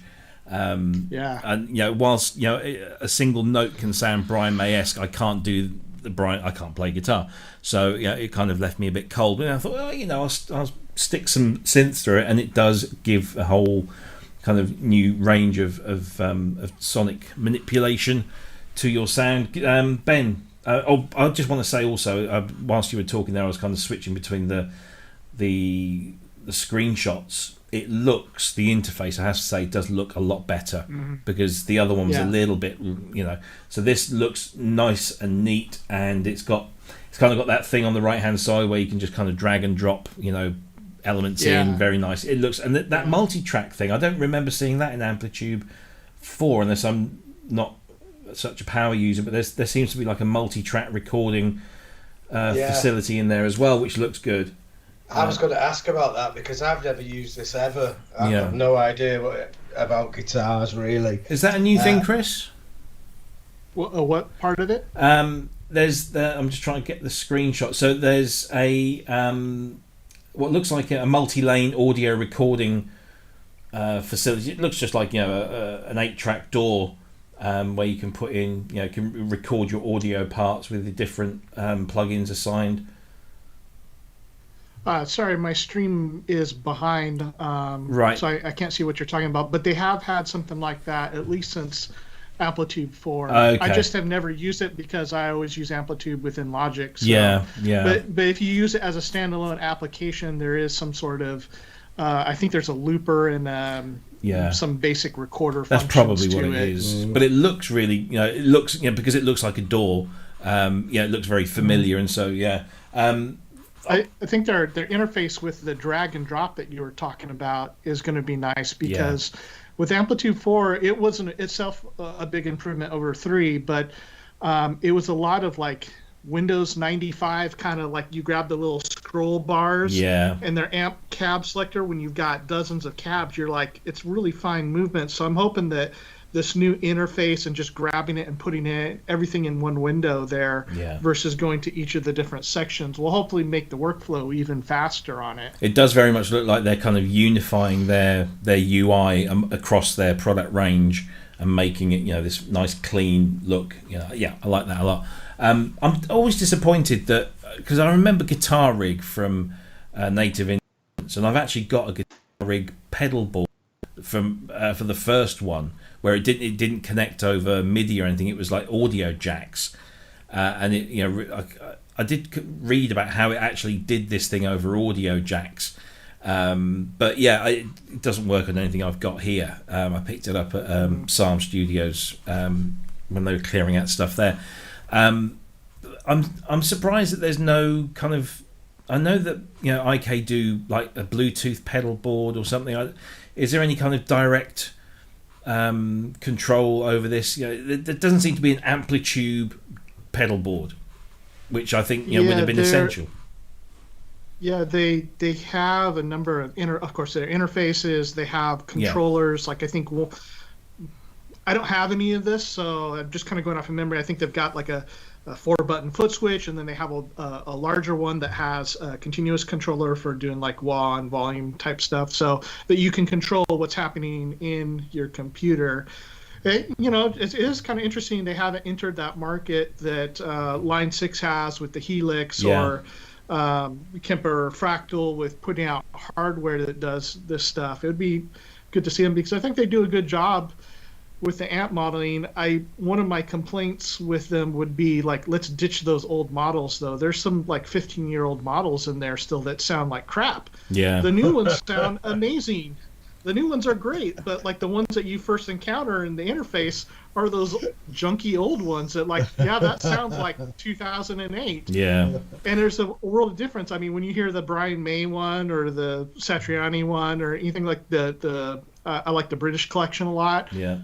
They're great sounding. They're really fantastic. I think it's hurting them because they're trying to maintain backwards compatibility, but at some point you just got to cut it off. Yeah, absolutely. So can I just ask, because I don't really deal with guitars that much, but I do have to work with guitarists. I feel for you. Bastards. Yeah, I know. I was just wondering, like, I could use this as a plug-in in main stage. Yeah. And do all the guitar settings. Yeah. Take that away from them. Yeah. That's quite good, that. Yeah. And for 99 models. I mean, if you want to experiment with what does it sound like running through some guitar amps with your synthesizers, Main Stage or Logic has some of that stuff already built in. I don't think it's anywhere near as good as the Amplitube stuff, but at least you can give you a flavor of like, this is how it reacts, or is this something I want to look into more? Like, if you're like, okay, this is interesting, but maybe it's not the greatest thing ever, then you can look into the Amplitube. And also, there's a custom shop version where I don't want to explain their whole system, but you can get the custom shop stuff for free, and it'll give you a handful of the older models that you can check out, and then you can buy a la carte. Like, I just want a really great Marshall sound, so you just buy one. Yeah. So that's Amplitube 5. It's coming soon, and you can pre-order now for various prices depending on the package you go.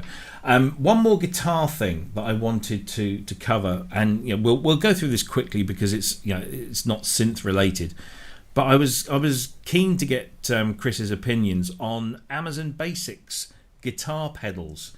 It's a range of 7 different pedals: a booster, a compressor, a delay, distortion, a looper, an overdrive, and a tuner, and they tend to retail for around the £35 mark. They're in this kind of very small form factor with sort of limited controls on there.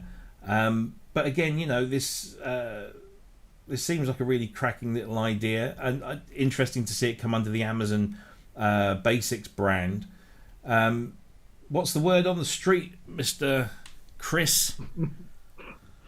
I've been hanging out with synthesis too long, keyboard player, so I don't know what the word on the street is, but I can tell you just like really basically that there's a lot of companies that are Chinese-based companies that are putting out very low-cost pedals now. And so it's kind of an interesting thing to see that you can, pick up a distortion pedal for $25 these days. Yeah. I mean, when I started playing guitar, like 1992, I mean, I still had to spend like $75 to get a pedal, or and maybe less than that. But I was buying Boss pedals, which we think are like very ordinary, but at the time they were still better than some of the other brand stuff that was out there. But a lot of times these are just like clones of other popular pedals of the past. So I mean, there's a lot in common with Behringer doing a Model D for $300. Yeah. It's the same circuit, so I imagine that they sound really decent, and especially when you consider the price, that if you want to experiment with some of those sounds, and and maybe you have some really nice synthesizer gear, but you're like, I'm not willing to spend $150 for a guitar pedal.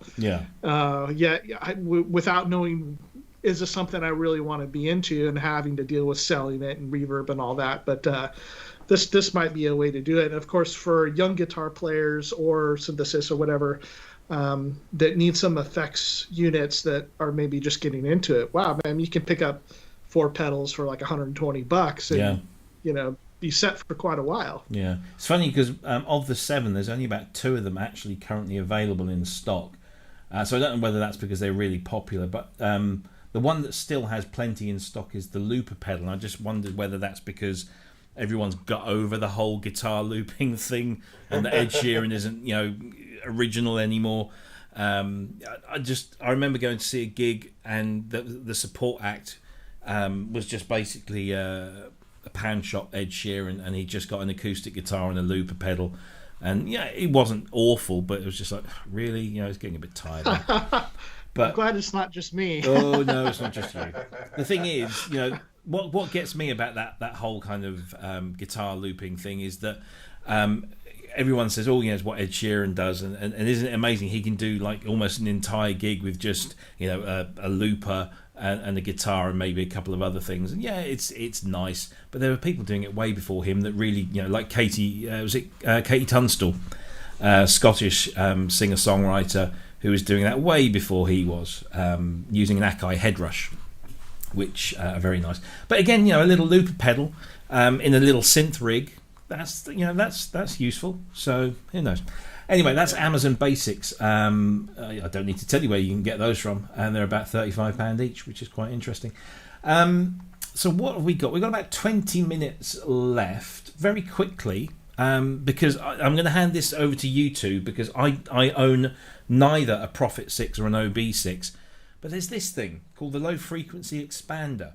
What you guys tell me, what does this do? Why would Prophet 6 and OB6 owners be interested? Ben, you've been a bit quiet for a while. Well, it's a third party add-on that you can add to your Prophet 6 or your OB6, and it actually works with a couple of other synths as well, that you can just change which synth you're using it with on the in the menu of the thing. But it brings a lot of functions to within reach of hands-on control that are difficult or almost impossible to get to on the actual original devices. So you get like a lot of modulation, routing possibilities through this. I'm not sure if it actually gives you the option of naming patches as well. That so instead of just having the number, you can actually have a name on this screen. Oh yeah, see, MySpace, Prophet 6, that was up on there. And it's a sequencer as well, so you can use the dials for sequencing. So it's set out quite nicely. It's you've got the different LFOs going down, and then you can send them to a variety of sources. It's Yorick Tech is the manufacturer, and he seems like a really decent, genuine bloke as well. That in my research of this, I ended up going through to his Facebook page, and he's very helpful and knowledgeable. He seems to be making this for a pure love. Because I noticed that I read an article on Matrix Synth, so try that, and apparently that back then when that article was written, because this isn't new, this is just back then he'd only made like one, but he was kind of gearing up to make a handful more to to potentially sell. Yeah. Well, this isn't new, but the news that he's planning on making one for the Prophet 5 is. Oh right, the new Prophet 5. It's new. Yeah. He's trying to get rid of his Prophet 6. And as soon as he buys a Prophet 5, he's going to update it to either work with the Prophet 5 or he's going to make a completely new one for the Prophet 5.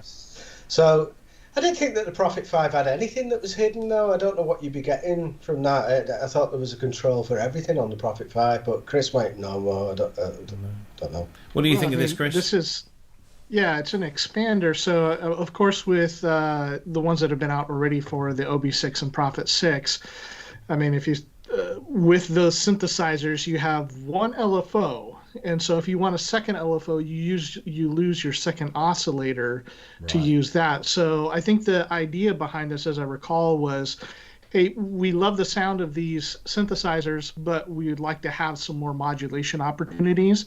So it's not unlocking stuff that's already in the synthesizer. It's actually adding LFOs and envelopes to it. And so something that's like even more limited. I mean, the Prophet 6 and OB6 are they're very limited.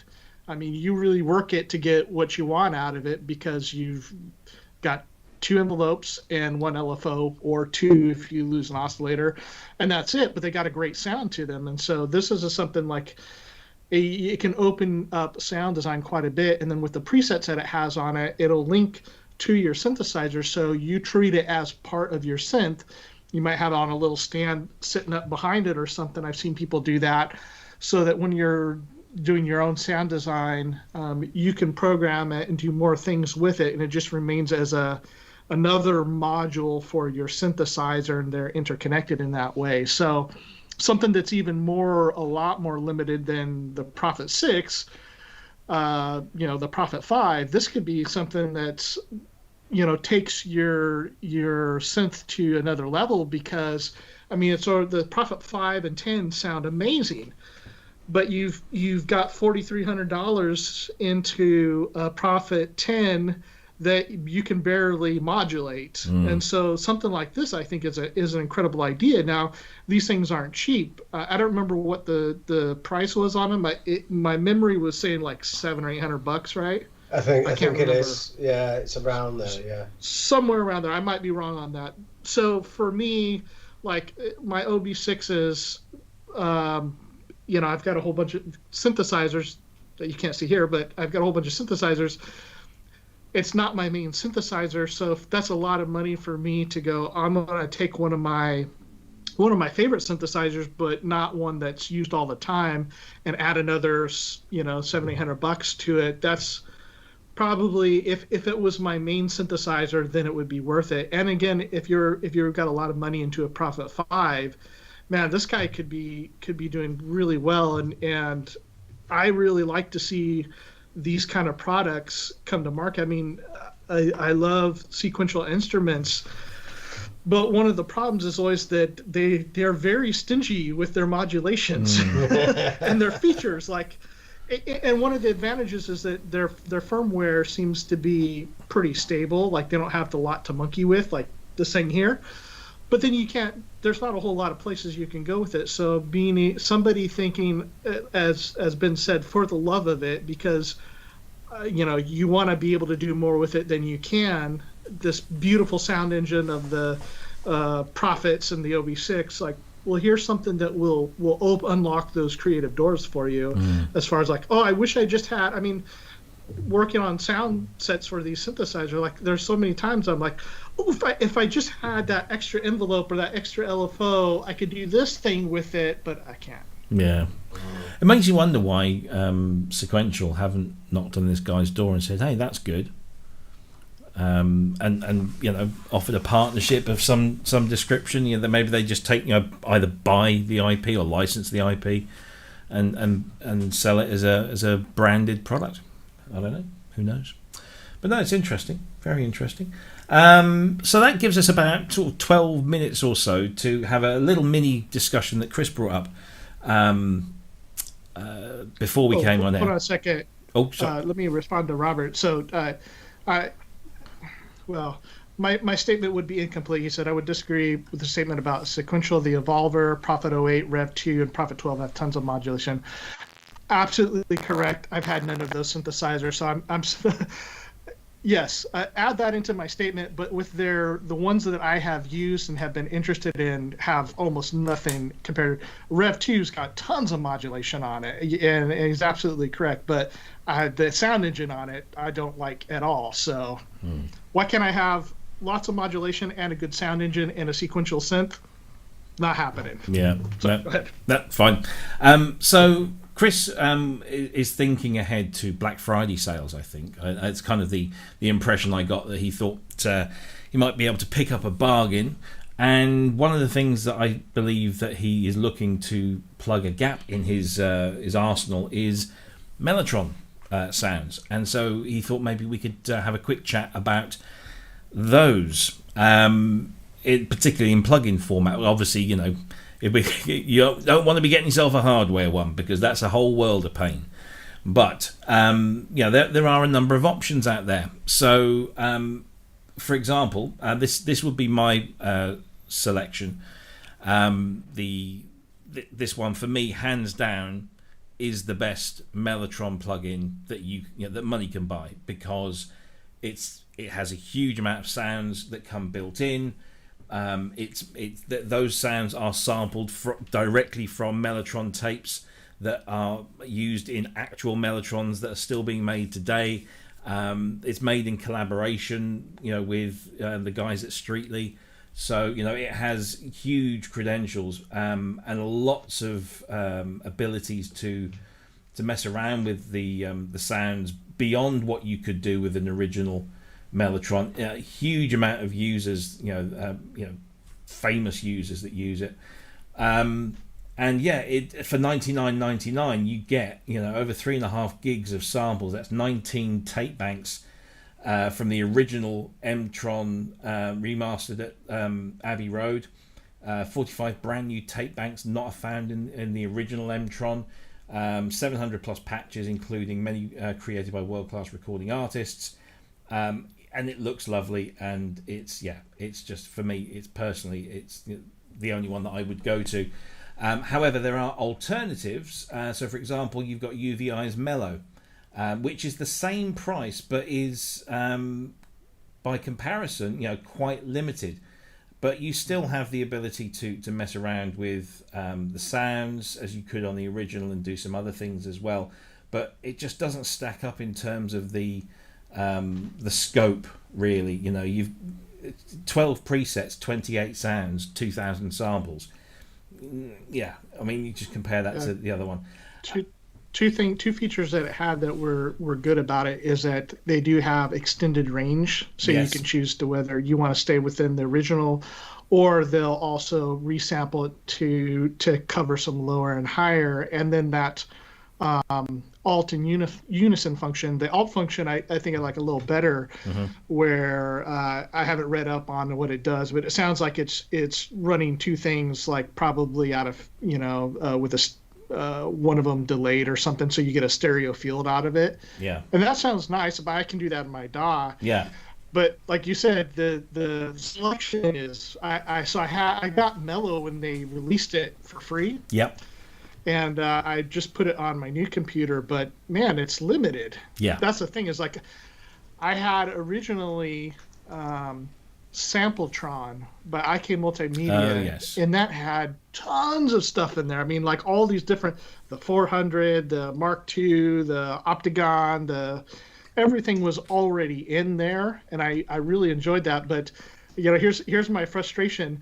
They keep all these old guitar amps in Amplitube, but then I go to install Sampletron to try to get those sounds back, and they've completely discontinued any support for it. Right. And I can't load it onto my computer. Oh, that's It's a bummer. damn. Yeah.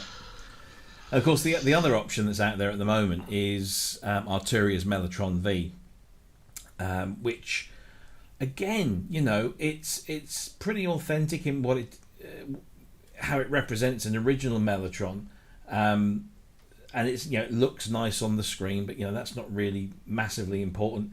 And you've got this kind of you can split the sounds across tracks, so that you can spread them out across the keyboard and have 3 different sounds without having to mess around with patch changing.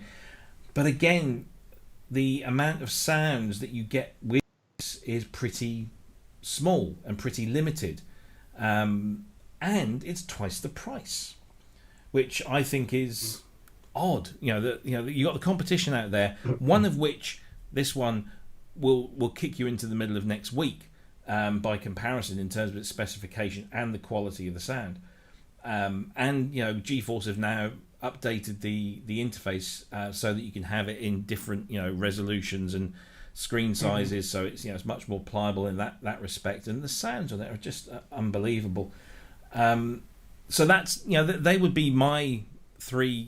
Those would be the three that I would spring to mind, and the M-Tron Pro. What about you, Ben? What would you suggest to Cryss as a go-to? Have you got any alternatives to those? I haven't heard the M-Tron Pro. I do like GeForce's stuff. I think Dave and the team's doing an excellent job there. The software that I own by GeForce is really, really good. So I expect that will be possibly the best option. I've only got the Arturia one. And I was saying to Cryss earlier that it's not really my kind of sound, and I've seen that mentioned in the chat as well, that it's a very particular sound. I started playing after Cryss mentioned it today. I started playing around with the Arturia Mellotron thing, and it just sounds like the Beatles to me. It's just like everything sounds like the Beatles. But then I started messing with it a bit more, and I was thinking, actually, I'm wrong about this. This is really useful. This could add like loads of different character to your music, and I did have a realization that I've been missing out on my Mellotron, my Mellotron sound. So and I haven't got any particular recommendations, but I am coming round to the Mellotron thing after today's research, and I probably will be using it more myself in future as well. Yeah, I think that's the thing is, I mean, when you start, you're hearing the Beatles, Led Zeppelin, Genesis, King Crimson. That's one of the big ones to me after the Beatles, and then but there's been modern bands that have used it too. I mean, thinking like Radiohead. Smashing Pumpkins, and you can hear them in different contexts, and I think it's just that character that it has, the funny attack that it has on it. And so I like taking that sound and as much as so lately I've been using the Logic version, which actually I like a lot. I just wish that it had more instruments on there, because you're very limited, just like the Mellow. In fact, I like it better than Mellow. I just wish it had more sounds. The M-Tron stuff seems to be the most highly regarded, but it's also very expensive. Unfortunately, when you start adding the Streetly tapes and stuff in there, and so I'm really debating like waiting till Black Friday and maybe picking up the M-Tron Pro. But the thing is, like, you kind of got to get out of those old ruts of using it. I mean, there's times where you want to put it in your music and you're like, evoke the feeling of the past that we love, and we do that. I mean, in this community, you can do that all you want with 1983, and everybody's like, yeah, let's do it. But if you do 1969, that sounds old. I don't want, that's Led Zeppelin or whatever. Like, well, what's the difference, really? I mean, that is one big advantage of the GeForce One, is that you have the ability to expand it way beyond. I mean, it comes with a stack of stuff anyway. But you have, all the Streetly tape expansions. I mean, there's 6 Streetly tape expansions. There's the Chambertron, there's the Orchestron, there's the Optitron. These are, they give you all of those sounds in one, convenient place, and you can just pick them up, I guess, as and when. And the other thing is that the M-Tron Pro has, when you talk about like Radiohead. And the Yeahs was another one that they used. It is M-Tron Pro that you're hearing. It's it really did when M-Tron dropped as a plugin. All of a sudden, you were hearing these Mellotron sounds, because up until that point, if you wanted a real Mellotron, you had to really look hard for one that was in good working order. And now, it really kind of freed up those sounds for everyone. So definitely, if you're looking for a Mellotron, I cannot recommend that one highly enough. But as Ben says, it's a unique sound. It doesn't fit everything. But yeah, it's if that's what you're looking for. I got kind of intimate with it when they released the rack extension version of it, which was called Retron, and it wasn't as fully specified as this one, but was quite good. And I was very honoured that Dave asked me to do a demo track for it to be played, to be used on the website, and it forced me into getting familiar with it and using it, and it is just great. The quality of the sounds is just fantastic. Yeah.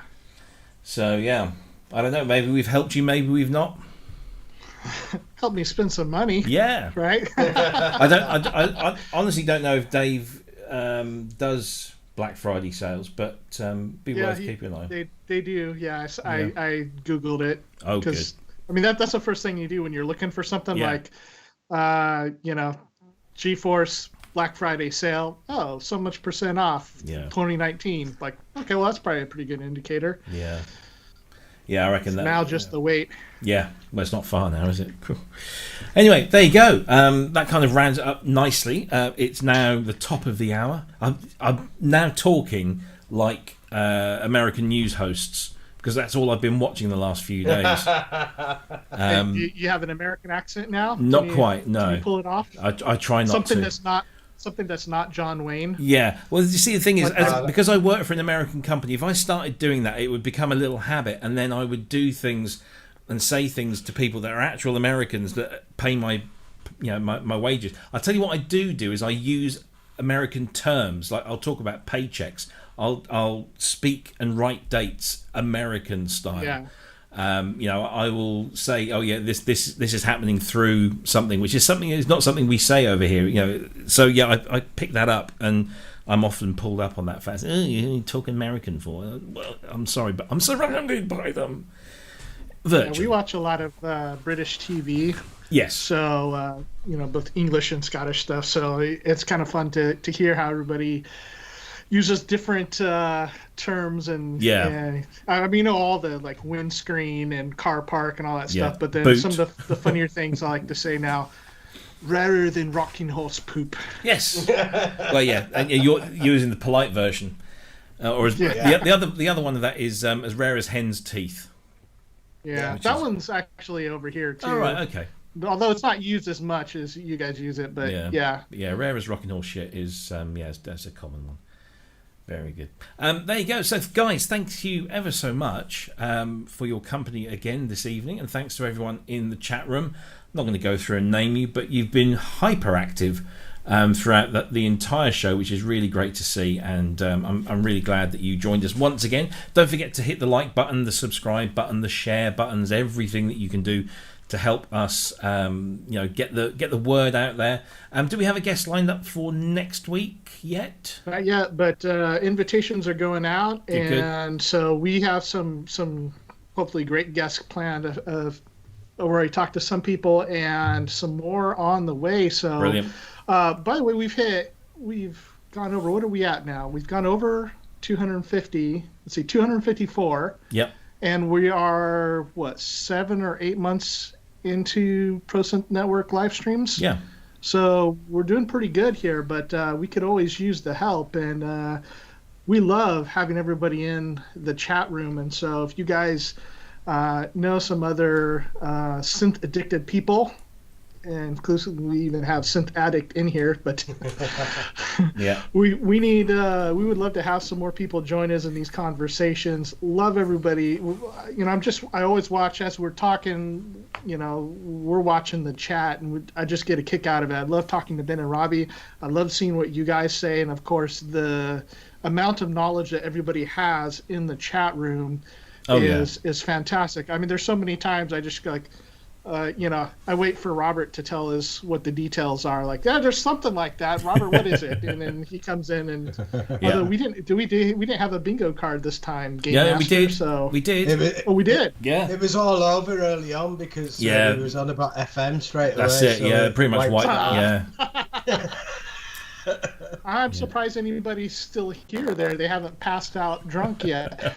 Sasquatch is asking in the chat room, what is our PayPal account? We don't currently have one. I know we should. So we are kind of in discussions as to how we're going to move this forward, and in terms of not just getting in some kind of income, but also spending that income to do something better. We'd say we're not looking to make any money out of this, but we want to improve what we're doing. So yeah, fingers crossed. We'll let you know that, and of course, likes and shares and subscribes on YouTube does open up other revenue streams. The more that we get, the more viewing hours we get, the more subscribers we get, then we are, we're able to kind of open that up. So there you go. So have an interesting week. I've got to show you this because I was well chuffed. I picked this up for next to nothing.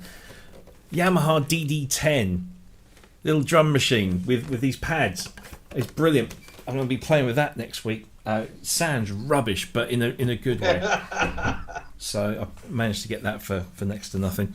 You guys got anything special lined up coming week? More of the same for me. Yeah. More songs. We've got to get a full set together, so I'm just like knuckling down and ploughing through them. Yeah. Sounded great though. Good. Very happy with the way it's going. Chris? I'm working on. Well, I was working on the OB6, so I've got a fair amount done for a sound set for that, but got interrupted. So I've got my friend's Novation Summit here, so okay. I've already started making some patches for that, and I'll continue to work at that. And then I got sidetracked into some Black Sabbath the last few days, and I thought, well, I've been doing too much synthesizer stuff, so I'm just in my free time making some good old like riff-based rock. Yeah. And so I'm having fun. So I brought out. Had to bring out the SG, which I haven't been playing much lately. So I love that colour. Love that colour. Very nice guitar, that. Yeah, Papen Blue. Yeah. So yeah, gonna have some fun. I've got a new job that's just literally reared its ugly head. I've told you about my Arturia Keylab 61 and its crappy keys. Literally, whilst we've been on air, look what it just started to rise, and another one's gone. So that's something else I'll be doing this week, is opening that up and super gluing that back together.